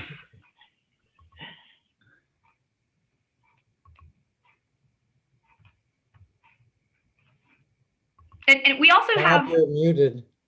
Mayor, you're muted. Yeah, I'm saying I think that's very good. I think it allows you to envision that many of these questions that we see before us are in that. Mm-hmm. Mm-hmm. And I think this is just the application. We still have interviews, and there's an opportunity to maybe work some of these questions into interviews if we feel that we need to after the applications come in. I don't think by not taking all 18 residents will be upset, because that's a long application. Not as long as an election, but in a long application. And so rather than saying we're not going to ask these, maybe saying we're going to fit as many as we can in, making them as open-ended as possible. Open-ended questions, I think, are the best choice, and that we may ask some of these others in interviews. And if anybody is listening tonight, they would be like, oh, I better pay attention to those for interviews potentially. So if I could, just want to make sure I understood what you said, that the way you phrased it, what would you like to do to, what would you recommend to enhance our mission statement, achieve our vision? That takes care of a great deal of these specific questions, but that some of these questions that we see before us that are detailed may appear when we orally interview the people. Is that what I heard? Yep. Yes, and from my understanding, we will have another opportunity to meet to choose what those interview questions would be in closed session, correct? No. I think I don't know that we have another opportunity. I think so that's a good question. I would like to turn that back to staff. When do we? I think right, because we're going to, yes, we will have that opportunity, and that would be the first meeting in January. Right.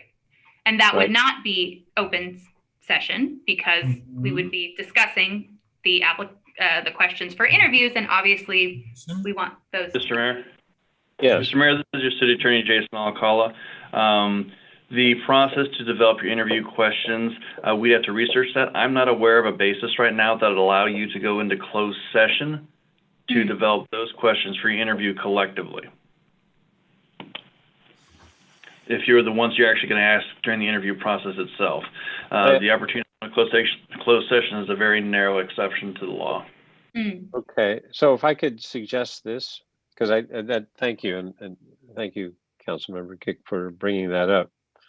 It's a little awkward, because obviously if we then also do the oral questions, then there's none of that. It's different than what we've done in the past. But if I could add this to the conversation, is that, in normal good practice in employment, everybody is asked the same questions, but that this isn't, talking with the city attorney, this isn't exactly that, because we're really trying to explore whether the person is the best we can find for a council seat. So we're not restricted on everything being exactly the same.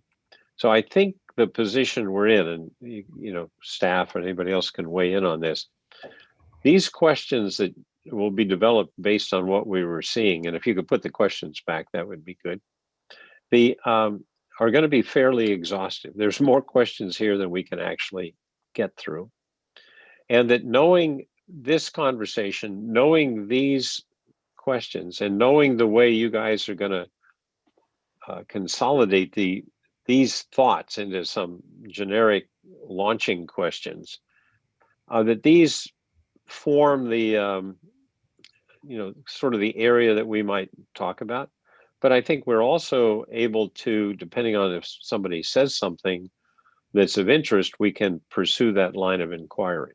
So I think we're just going to, the situation that we're in with being able to develop these questions, I think that's part of it. The other thing that I think we've had in the past, frankly, is that staff has put together questions for the when we do the advisory body. So does it make any sense for a list of questions to be generated by staff, or is there an opportunity? That's the other question. Otherwise, I think we got enough questions and I think we have enough latitude, but I think we also know that we need to be as consistent as possible in order to give a reasonable comparison, because that's kind of where we're at. If I could ask the city attorney to just weigh in here at this point. Certainly. Thank you, Mr. Mayor. This is Jason Alcala, your city attorney. I think that either of those ways is sufficient for you to proceed. If you wanted to create a subcommittee, that's one way. You already have one created for the actual application process. You could also rely upon staff to circulate questions to you as a city council, which when you get to the interview meeting, you can decide among them, do you like those questions? Do you want to modify them? And do you want to allocate those amongst yourself as far as who would like to ask what? All those opportunities do exist for you as the city council. Again, I've had opportunity since I last spoke to look into my notes about closed sessions, and I do not see something that's immediately jumping out to me that would give you the opportunity to go into closed session to develop those questions. So they have to be developed by staff, yourselves individually, or collectively, in which it presents a challenge. You'd have to have that at an open noticed meeting.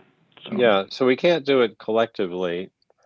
You say that a couple of us could get together and develop the oral questions. Yes, a subcommittee could be created similar to what you have created for the interview, the formal written application process. So I think that's our best way of doing this. Is anybody else want to volunteer for that set of questions? Well, Pardon? Yeah, I was going to say. It doesn't have to be else. It doesn't, because you're right. It doesn't have to be else. I was just trying to see if that were the case, because I don't want to tag you guys if you don't want to do it necessarily. So you got the spirit here. Is who wants to do this one? I think that I'm happy to do it, but I'm also perfectly happy to turn it over to Councilmember Carling and Councilmember Kick and just let them take it away, take the whole thing away. But I think it's up to them. They can have the right of first refusal. Sorry, what? What was that? I'm brand new and excited, so I'm going to take on whatever. But if Bob Carling would like to be like, I'll do one but not the other, that's totally fine with me too. No, it's fine. It's fine. Yeah. I think it's a great way to start. Go, guys. Yay. Okay, and I have one request, and I think, Bob, you saw it with the last time we did the planning commissioner. I think there's a natural order to the interview questions so that they flow. And if you could think about that when you're developing, it would be good. Now, it just, again, there's a total limit to the questions. And I think as what we found before, even asking questions that were on the application, very valuable. So so I would suggest that some of the questions that we've talked about that would show up on the application may be something that you would want. Let's put it this way. Think about including those of the application that are most important, possibly. So they're not precluded. Right. Just because it was asked in one place doesn't mean it might not be asked again. Right. So does that make sense to you guys? Yeah. I wanted to speak to one of the questions that we really haven't spoken to, and the more I'm thinking about it, the more it's niggling at me, and that's question 17. Will you refuse to take corporate money and answer straight to the people? Now, I find that to be a very confusing question in some way, because who's corporate money? Who are the people? How do you answer straight to the people? Aren't people like businesses part of the community, and so on and so forth? So I think a better way, but I think that the question really speaks to, can we trust you? Can we trust government in general? And I think that is, there should be some way to find a question that speaks to about building trust, about being trustworthy. What does that mean to you? Something along the, I don't quite know how to phrase it, but I think that's actually what's at the heart of this question. That's, you know, I would not have phrased it that way. Mm-hmm. Right. So that's a good point. And so you guys, we can come back to the details of those questions in a moment, and we can close on it. I wanted to say, as we're picking these questions, just again, Councilmember Carling's point of how many questions, and let's be reasonable here. I think, just based on my own experience 9 years ago, 20 people applied. Okay, and then 5 were selected to be interviewed. So the other thing we're talking about here is how many, and of course it depends on the qualifications and everything, but you know, a half a dozen people or so, I think we can filter based on the answers to the application, and those are fairly robust answers on that application. So I think that's reasonable. And then if you think about it, that half a dozen people, if that's the target, then you can think about, on these oral questions, how many you want to ask. Now, and then I'll just, if I could, a little bit about my understanding of the process is that the people who are asked for an interview will be sequestered. The people will be interviewed one at a time, so that they cannot hear what the other answers are to the questions. And then when all of the people are finished being interviewed, then they'll all come back into the Zoom meeting. Otherwise, it would have been the council chambers. And then we begin our deliberations. So with the thought that there's a half a dozen, and you know, it could be easily a half hour or more conversation. So we got to just bounded by reasonableness here. Can I ask, I mean, I understand this is going to be a Zoom public meeting on the 18th of January, right? Yes, Marie, if you could flip back to the schedule. Right, so I don't understand the process for excluding somebody while somebody else is being interviewed and preventing them from observing Well, I think on Zoom.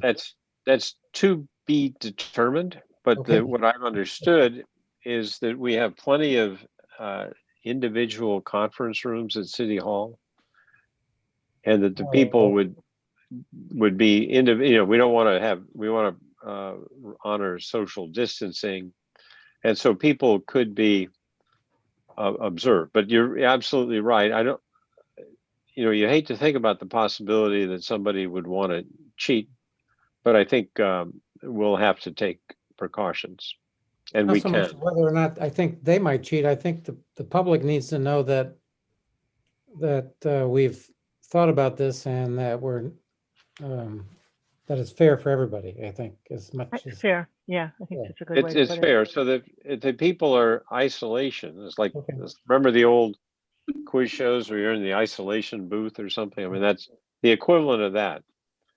Put them in a Faraday cage so none of their Bonus devices. silence, right? Right. You have to be our age to get that one. So I think that's the overall process. Do we I want to make sure that staff has followed us and that we're making sense. And so we've got the global things we've talked about. And then let's ask staff that, and then let's go back and see if there are any final comments on the question set. So if I may, anybody on staff, city clerk, city attorney, city manager, or city administrator, do you want to comment? Have we got this clear enough at this point? Mr. Mayor, I will turn it over to Marc Robertson, the city clerk, Marie Weber, to respond to you on the substance. I just want to indicate I don't believe we've accepted public comment yet on this particular item. Good, thank you. And we'll do that in a moment. I think it was, if I could, I was thinking that public comment could be informed by what we're thinking here because it was too vague to start with. Honorable Mayor, given the outline that you've given, I think staff has a pretty good understanding of what you're trying to accomplish. Okay, so if we could go back one last time quickly to the question set, and then we'll open it up for public comment. Hopefully the public comment has been based on what we're saying, but I understand there could also be comment of written before we started talking here, but we'll cycle back to close on what we're doing after the public comment. So any other comments on this question set that we need at this point? I feel ready to meet with Bob C, the only Bob C now, tomorrow. So, okay, with that, if we could go to public comment, and thank you for reminding me of that.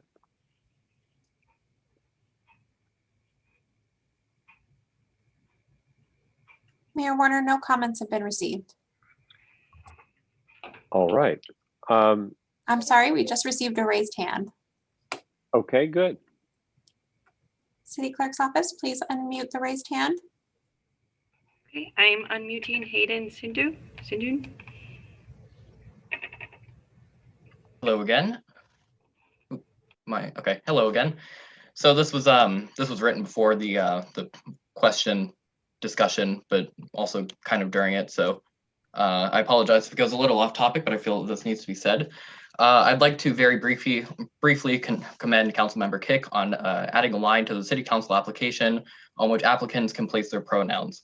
As civic leaders, it is important that the City Council recognize that there are people in the city who do not identify as their biologically assigned gender and would like to be referred to as what they feel comfortable with. This not only complies with the city's critical goal of making Livermore a more inclusive and welcoming city, an effort I am beyond proud to be a part of, but it also speaks to a much larger problem that we have faced for far too long. It is time to say that hatred against minority groups will not plague this city. Racism will not plague this city. Sexism will not plague this city. Homophobia and transphobia will not plague this city. And by the way, I commend Councilmember Kick on simply sitting on that virtual dais tonight. She is very likely our city's first openly queer council member, and at a time where the nation is fighting for social justice, the pieces of her shattered glass ceiling are more important than what one might think they are. This is not about being left-wing or right-wing. This is not about pointing fingers at the so-called Marxists and such, nor is it about pointing fingers at those who support or oppose the outgoing president, whose name I will not utter tonight. This is about love and unity, and it is laudable that the City Council has been and continues to take steps to make the city a more inclusive one. We are lucky that we have a City Council who cares enough about the well-being of our city and its residents that they are willing to form a subcommittee and take the backlash from those who, for whatever reason, oppose it in order to bring about this much-needed social change to our community. Shame on those who condemn these efforts, including those who have spoken against it tonight, for they are among the main reasons the Equity and Inclusion Subcommittee exists. Thank you. Thank you. Are there any other comments from the public? City Clerk's office, please read the comment received over Zoom Q&A. This one's from Concerned Citizen.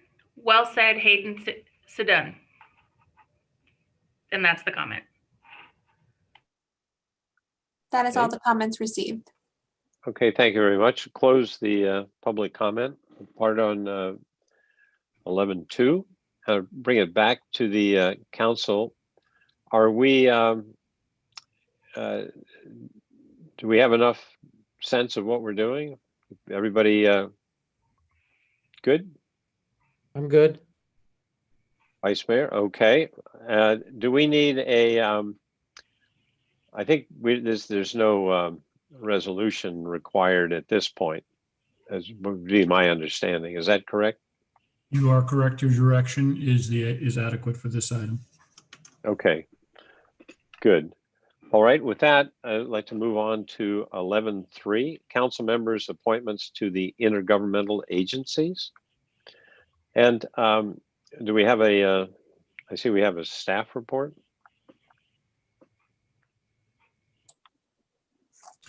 Honorable Mayor, this is your City Manager, Marc Roberts, and Marie Weber, our City Clerk, is going to give us our staff report on this evening. Good evening, Mayor and council members. Each year, the mayor appoints council members to serve on various regional boards, commissions, and committee that require city council representatives. In the agenda packet was a roster showing the existing appointments. In addition, we received a supplemental memo from Mayor Woerner regarding these appointments. Staff recommends that the council confirm the mayor's appointments this evening to those intergovernmental agencies with the to be determined positions returning at a later date. Okay, now, if I may, do we need a resolution on that, or is it the way it's read here? It just says that the mayor make the appointments. Yes, no, I'm sorry, Mayor. It is your appointment. No resolution is needed. Okay, so if I may, and with this, I'll do this right now. Is there any public comment on this or item? No comment has been received, Mayor. Okay, so I'll open and close the public comment period. And let me just set this up. We are going to be, as we just discussed, appointing another council member in a month. And so what I've done is draw up a list based on conversations with each of you, as I'm allowed to do because it's an appointment, it's not a vote. My best understanding of the positions that you're interested in, and that there are some that we've tried to leave open for the new appointee. And so what I would say is that the spirit of this memo is is the first iteration of what we're going to do, and that we will have another round of conversations amongst all of us once we have the new appointment, and then we'll lock on it. Does that make sense to all of you? In the interim, take a look at the list I've provided and make sure that I've actually properly understood what our conversation. So if you could do that, that'd be very helpful. Can I, so sure, fine, great. I have a suggestion for if it's possible to do a screen share. We still have a number of people attending. And one of the things that I think people are generally unaware of is how many boards and commissions people are required to sit on. And just taking a really quick, being able to put that up so people can take a really quick look at that might not be a bad idea. That's a good suggestion. And I think that what we're going to do is a more robust discussion of this when we've got the new council member. So that was the intent. So we can do that now as well. But this is, at the moment, is a preliminary list partially done. So I have one question about the appointments. Are there any meetings happening before we get a new council member that we'll need to have someone at, even if we don't have enough bodies yet?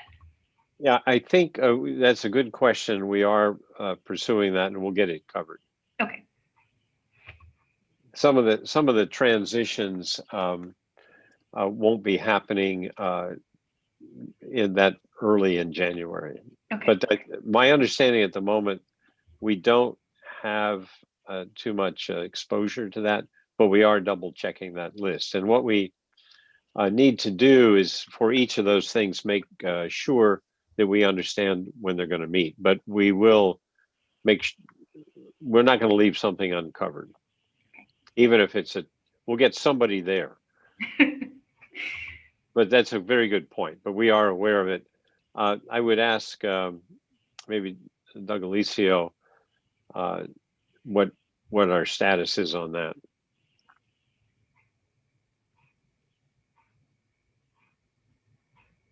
Could you repeat that? I'm sorry. I didn't- The question that Councilmember Kick brought up is that we have some TBD positions. Yes. And are any of those TBD positions are going to meet before we appoint our new council member? And I think there's a possibility, but we have been checking on that. But I guess the question to you is, when would you be able to get back to me with assurance that we're not going to leave a opening there? I could let you know by the end of the week. Yes. Okay. So that's a very good point. We are been talking about it. And for those of you, I think you've all seen it, I've got a very complicated spreadsheet of trying to figure all this out and spread things around. So, but we are keeping track of everything we can there. And the city clerk's office and the city manager's office has some information on what all meetings are happening, and we're consolidating everything. So good point. We don't want to miss an opportunity to interact with the rest of the community. We're just going to point you to go to all those. That's your job now. I'm trying to do the other thing. But yeah, I was naively thinking, oh, we can spread this stuff around. And then I look at the list and it's me and I don't have a choice. So I think that's another thing that we can recognize with what John Marchand has done. Incredible. And we didn't even mention that as much in the past meeting, how many of these things he goes to all over the place. It's quite impressive. Not only does he appear in our events in town to celebrate openings and events, but just helping assure that our interests are handled everywhere around the Bay Area. John's done a superb job. So we got it. We'll get it covered. So that's that I think is that. I'm going to get my thing. So I think we're done with 11.3. So I'd like to just to clarify, your city manager, Marc Roberts, that the appointments that you've listed on your intergovernmental agency roster that actually have council member names in them are hereby appointed by you, and the ones that are to be determined, we will circle back and address that after we have another council member. Is that your correct direction? Yes, and I would also just say is that it is possible that once the new council member comes on, that even some of these appointments we might we might think about if there's anything that would be better optimal, but I don't think there is at this point. But that's the thought, that we'll really finalize this thing on the last meeting in January. Yes, sir. So that's the thought there. Okay, so 11.4. Can we go on to the staff report there on the council members to the advisory bodies? Well, Mayor, again, we'll have our city clerk, Marie Weber, give us a brief staff report on this item. Good evening, Mayor and City Council.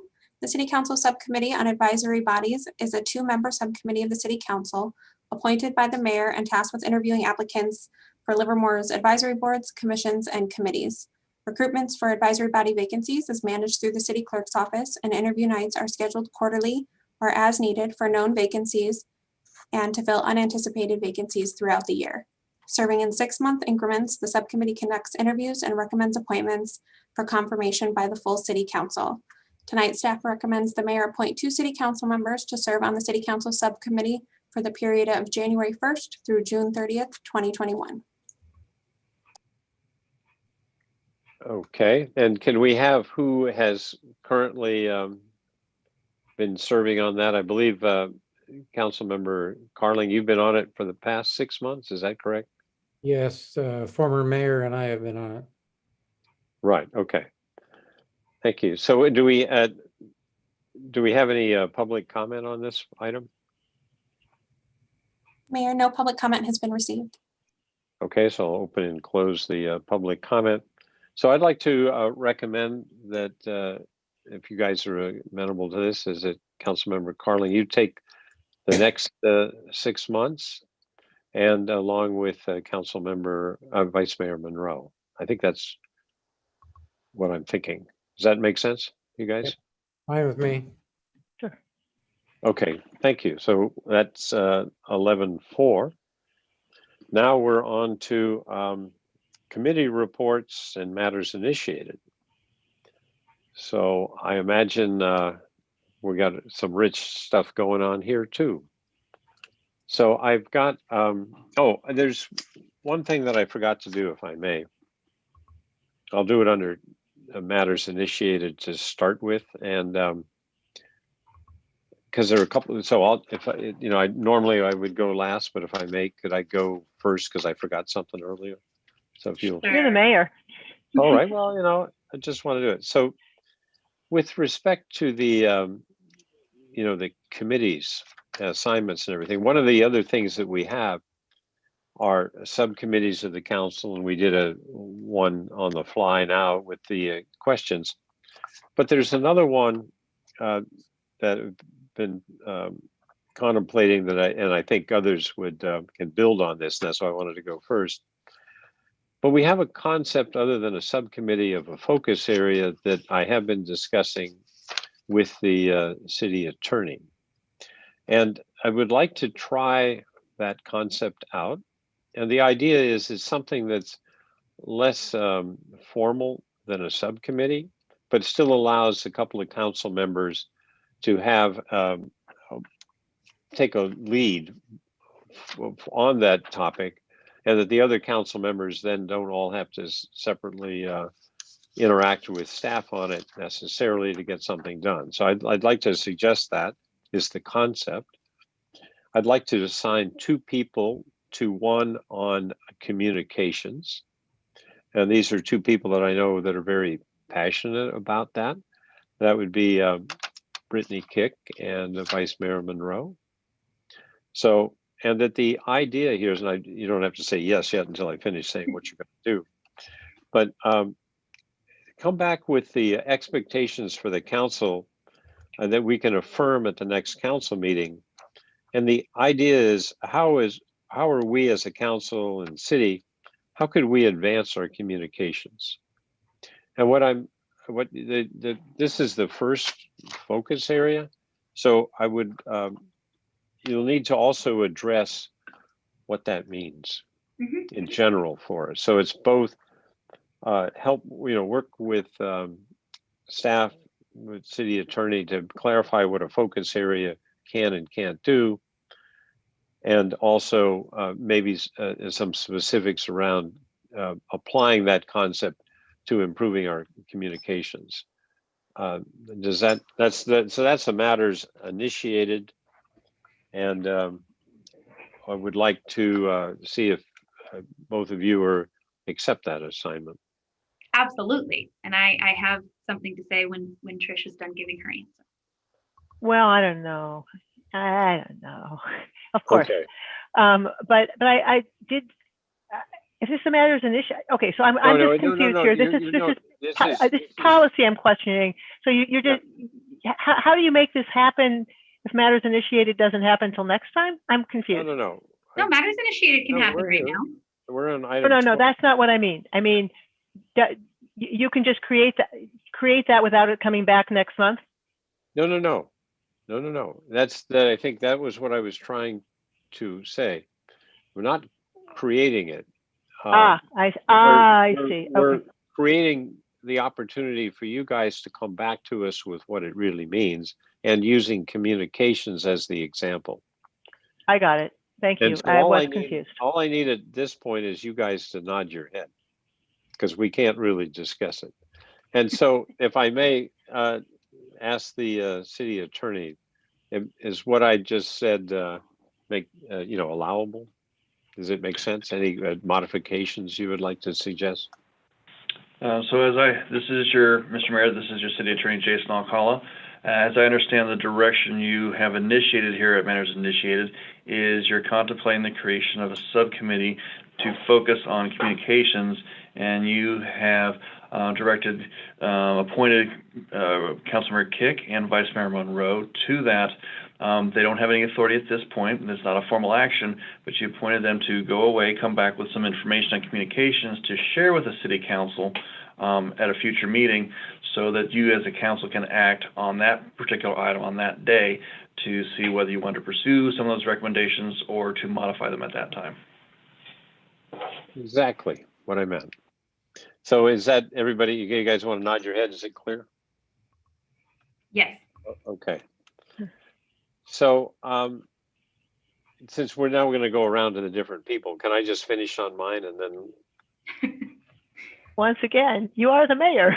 Because I also believe some others might want to build on what I say, but this will be the last time that if I can help it, that I'll go first. But I made a mistake earlier, and I want to just continue here, not making mistakes, but just getting this fixed. So there's another one, because we normally have the standing agenda item on how we're doing with respect to COVID and everything. And part of that we've done in the past is on the helping the businesses. And so this Matters Initiated is want to propose that staff consider augmenting what we've done already with a rental assistance program, to consider that, and anything else that they think might be appropriate to help businesses. And I'd like to point out that we've got sort of three pots of money to consider. One is the 2 million, what's the residual of that that we haven't dispersed yet, that we did on the previous council. There is the unassigned reserve fund that could come into play. And again, that would be staff to come back and say, does that make sense? That's like 1.7 million.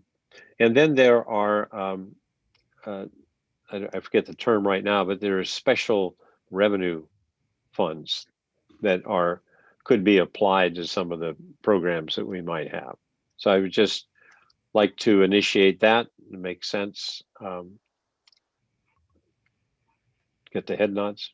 But yeah, I think, you said rental assistance, but I would ask them to think about not just that, but other things as well. Yeah, I think it was just an example. Okay, fine. Okay, so we got the head nods on that one.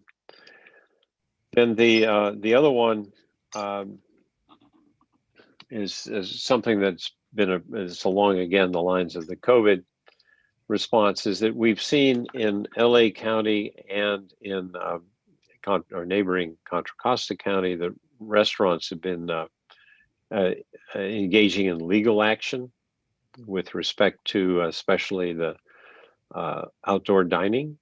And I'd like to ask the city attorney to come back with a memo helping us understand what action is out there, and what's happening in the cases in those counties, and what schedule could we anticipate the outcomes from the court, and again, just to coordinate with the neighboring cities if possible, and just come back with a memo possibly by our next meeting. So before I ask for head nods, I'd like to ask the city attorney, is that feasible? Certainly, if that's the direction of the council, we can reach out to our counterparts and see what information we can gather, and what we do have and what we do receive, we can then report to the city council. So do I have a head nods on that? Okay, thank you with your perseverance here. And then the last item that has come up in the past, and I would like to see if the council is okay, is over the years we've been talking about the Carnegie Park and trying to preserve that, out there. And we have written various letters to government agencies in support of our position on that. I've been members of the community reached out to me and requested that we write the next appropriate letter into the state government, restating our position. So if we can get a head nods on that one. So is that clear enough, staff, what I'm asking for? The request is that we take the direction that you previously given, including the letters that we have previously sent, and resend essentially a rewritten letter based on those previous letters. Is that correct? Yes, and to the appropriate at the state level, urging consideration of our position. Very good.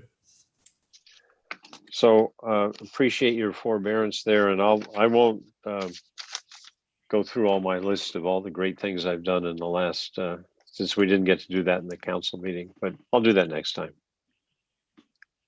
So with that, who would let's see, where should we start? Okay, there we go. The fastest hand raised. So and I think that's appropriate because you might be able to build on what I just said. Yes. Yeah, we'll see how long. I'm so excited to raise my hand, but right now I'm new, so everything's going to be exciting. So I appreciate you appointing me to this focus area because this is something that I'm very passionate about. And I think I would like to initiate a matter very specifically on creating a citywide communication policy. So I have a couple questions for staff. Marc Roberts, do we have a citywide policy on external communication? We do not. We have policies on various parts of our communication, but we do not have an overall communication strategy across all of our communication channels. And is this something that some other cities have that we could learn from, and rather than reinventing the wheel? Certainly. Okay. And then I had a question about our website. From some of my trainings, I understand that our website is going through a revamp. Do you know about when that will be launched?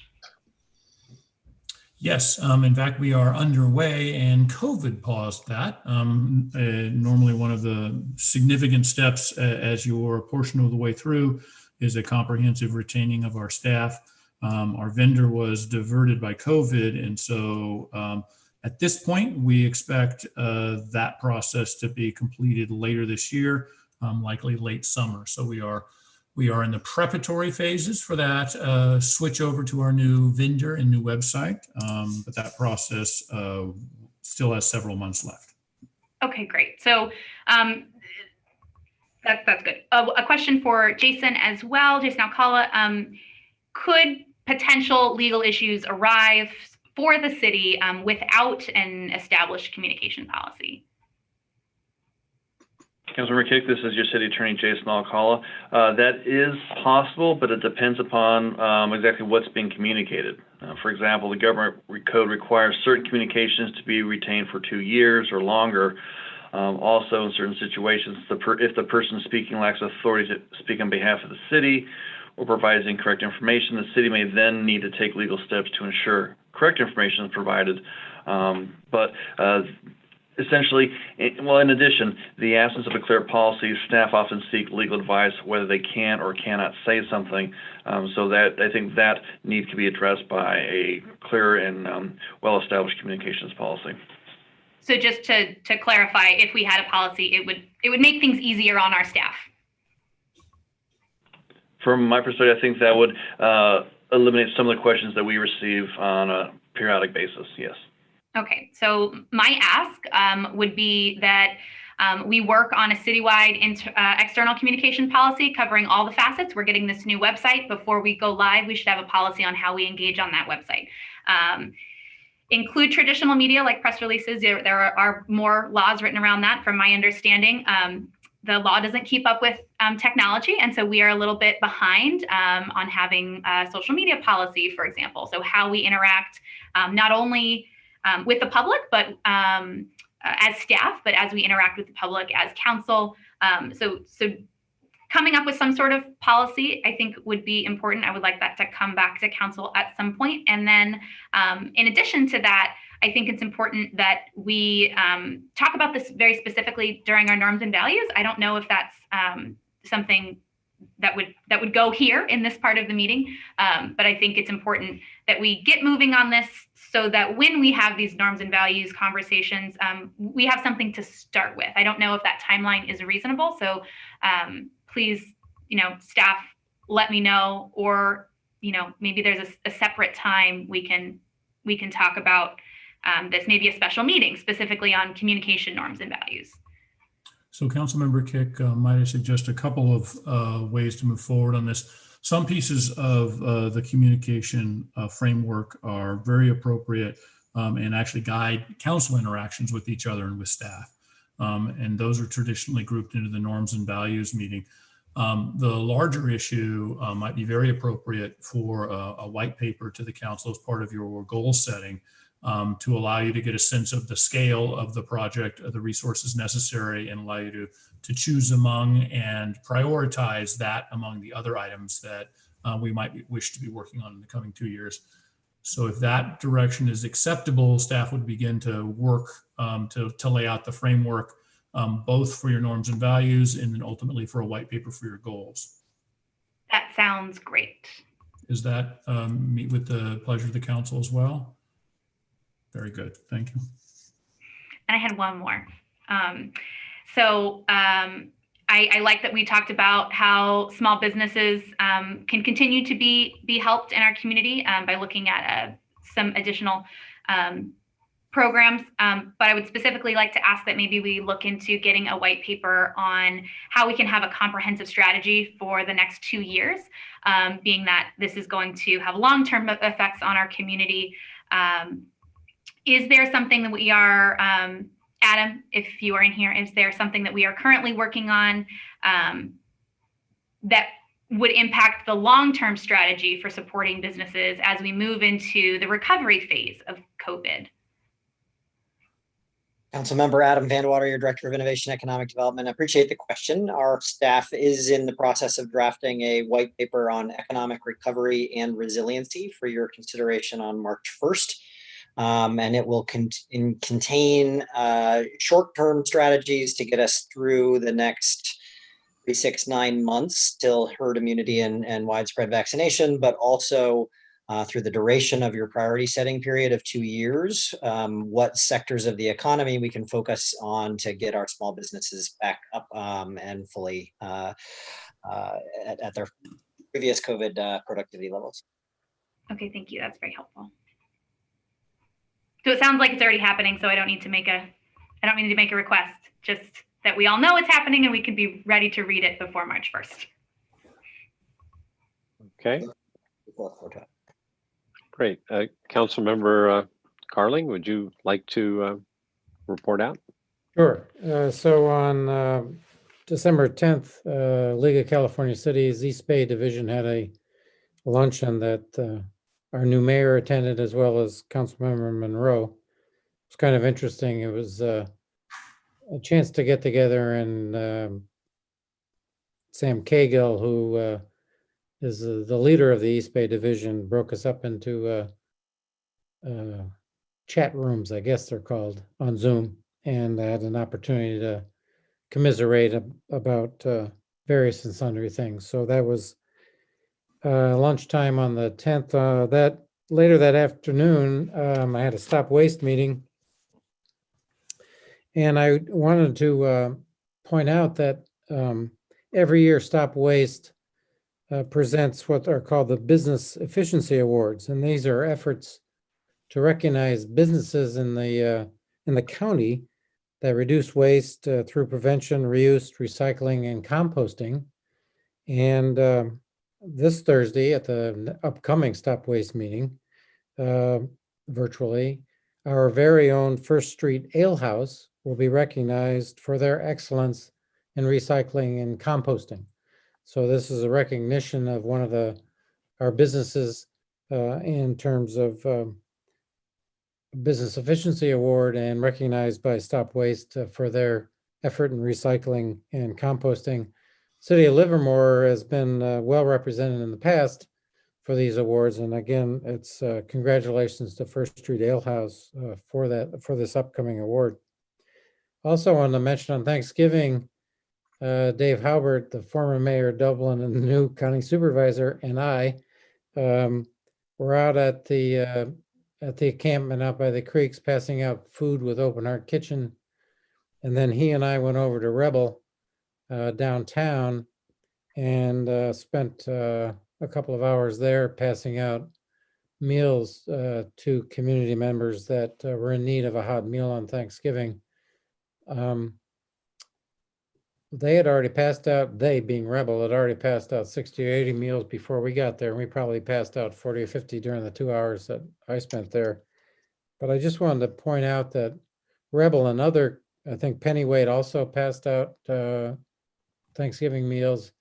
And I know Moni Knopp and his charitable organization passed out nearly 300 turkeys on that day. So there are a number of organizations and restaurants and businesses that are helping those in need on special days like Thanksgiving. I also point out that Rebel will be open for meals on Christmas as well. So if there are folks out there in need of a meal on Christmas, they'll also have, as I understand it, gifts under the tree for kids that are need something extra for Christmas. So again, my point being is that we have plenty of people in this community that provide a helping hand to those in need at this time of year. So congratulations to them, and hope they keep up the good work. Thank you. Okay, thank you. Vice Mayor Monroe. Well, so I, as Councilmember Carling said, I attended the, as did you, attend the League of California Cities East Bay lunch. It really was a lot of fun. On Friday, so I guess it was the next day, the 11th, attended the Innovation Tri-Valley meeting on housing along with former Mayor John Marchand, and discussing the tiny homes projects. Jake Metcalf, Presbyterian Church pastor in Hayward, talked about the 6 homes that were built in Livermore at Crosswinds with Home Aid, which is the charitable arm of the housing industry. And so discussed the cost of doing so, discussed the people who are being housed there. And they pointed out that these are the working homeless that we're talking about. Someone at the DMV, who worked at the DMV, a receptionist at Kaiser, an in-care home provider. So providing housing for people who have no homes and providing ongoing housing are deeply connected. We talked a little bit about the Crosswinds Goodness Village, which will be 28 tiny homes. They will be delivered as built, and it looks like we're looking to get people moved in by February.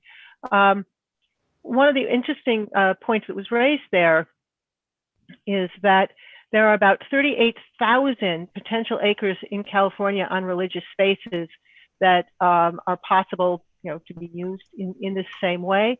Another interesting piece that was discussed is how to build, and the idea that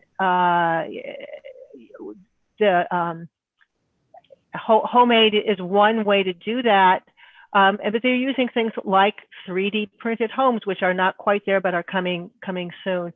The other thing for businesses who might be listening is that there are public-private partnerships available. So that was Friday. Over the course of the past few weeks, Mayor Woerner and I have spent a fair bit of time on the Equity and Inclusion Subcommittee, working with the 4 different subgroups. And those include the culture group, which has the notes of which have created a kerfuffle, shall we say, in Livermore. But it also police and human services, a group that works with you with youth, and one that is specifically looking at economic impacts, which would include things like housing, work, and transportation Each of those groups has a different project that they've developed over the course of the last several months. And each has met 3 times with, in the course of developing missions and values and so on. I will, the final group was the final meeting of this year was for all the groups to meet together to work on issues of storytelling. And you might say, well, why the heck would you do storytelling? And the answer to that is that while we can talk about what we look like as a city, what we feel like, we ultimately connect to each other as individuals. We have to talk to each other in ways that we hear each other. And that actually starts with telling each other's stories. And so with that in mind, we had this final group that was talking to each other and telling each other our stories. And I'll speak a little bit about that a little in a moment. I wanted to speak to specifically a piece that was raised. I'm very concerned about the idea that out of this group, there's this sensibility that the police are not being respected. And I want to make it very clear that that is not the goal of anyone in any of the equity and inclusion group. And I'm concerned that this is being raised as an issue to stop work that is actually designed to bring respect to everyone. So one of the things that I've learned over the last several months is the different ways people talk to each other about these issues. And the fact that we have different meanings that we ascribe to the things that we hold dear and the things that we condemn. And those things can be the same thing for different groups. So we've heard about the thin blue line flag, and either tonight or certainly the Black Lives Matter, actually I think we did hear about it tonight, the Black Lives Matter sign, both have raised hackles. And one of my questions as I was thinking about this is, could you imagine having both a thin blue line flag and a Black Lives Matter sign in your yard? And I actually got a letter from someone who said, well, actually, here's why I support both. So leaving that aside, I want to talk about the situation in Washington. And the reason for that is that in Washington, D.C., the Proud Boys held marches and riots in which they were fairly violent. Who was protecting the people of Washington, D.C., and who was protecting the Black churches in Washington, D.C.? It was the police. And so this is a case where we have people working together, protecting and acting as a community against people who are trying to destroy. We have to work together. We have to understand that the meanings that we hold might not, for our particular symbols, might be misconstrued on both sides. We have to listen to the people who are saying, this is what this means to me, on both sides. So with that, I wanted to tell the story that our storyteller ended with.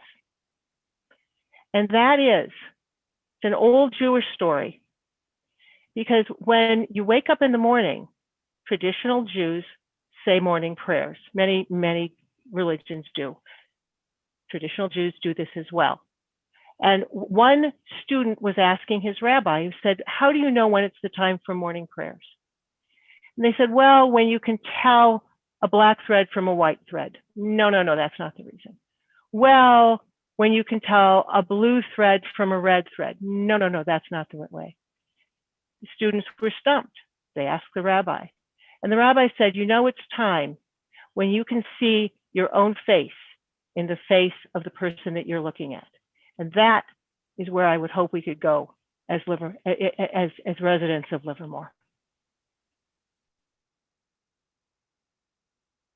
So thank you for those comments. You just flashed, so you're done at this point, I take it. So very, very well said, very heartfelt, appreciate that. So with that, I'd like to end with these comments. It was that, you know, we have to think about the season that we're in and all of the situation we've got with the pandemic, and the number of people are hurting. So I would ask all of us to do what we can to help those in need. Do what we can to support our small businesses and stay safe. And with that, I'd like to adjourn this meeting to the next regular meeting on January 11th in honor of our former mayor, John Marchand, who's done such a superb job in leading us for a very long time. And we're going to miss you. So with that, we're adjourned.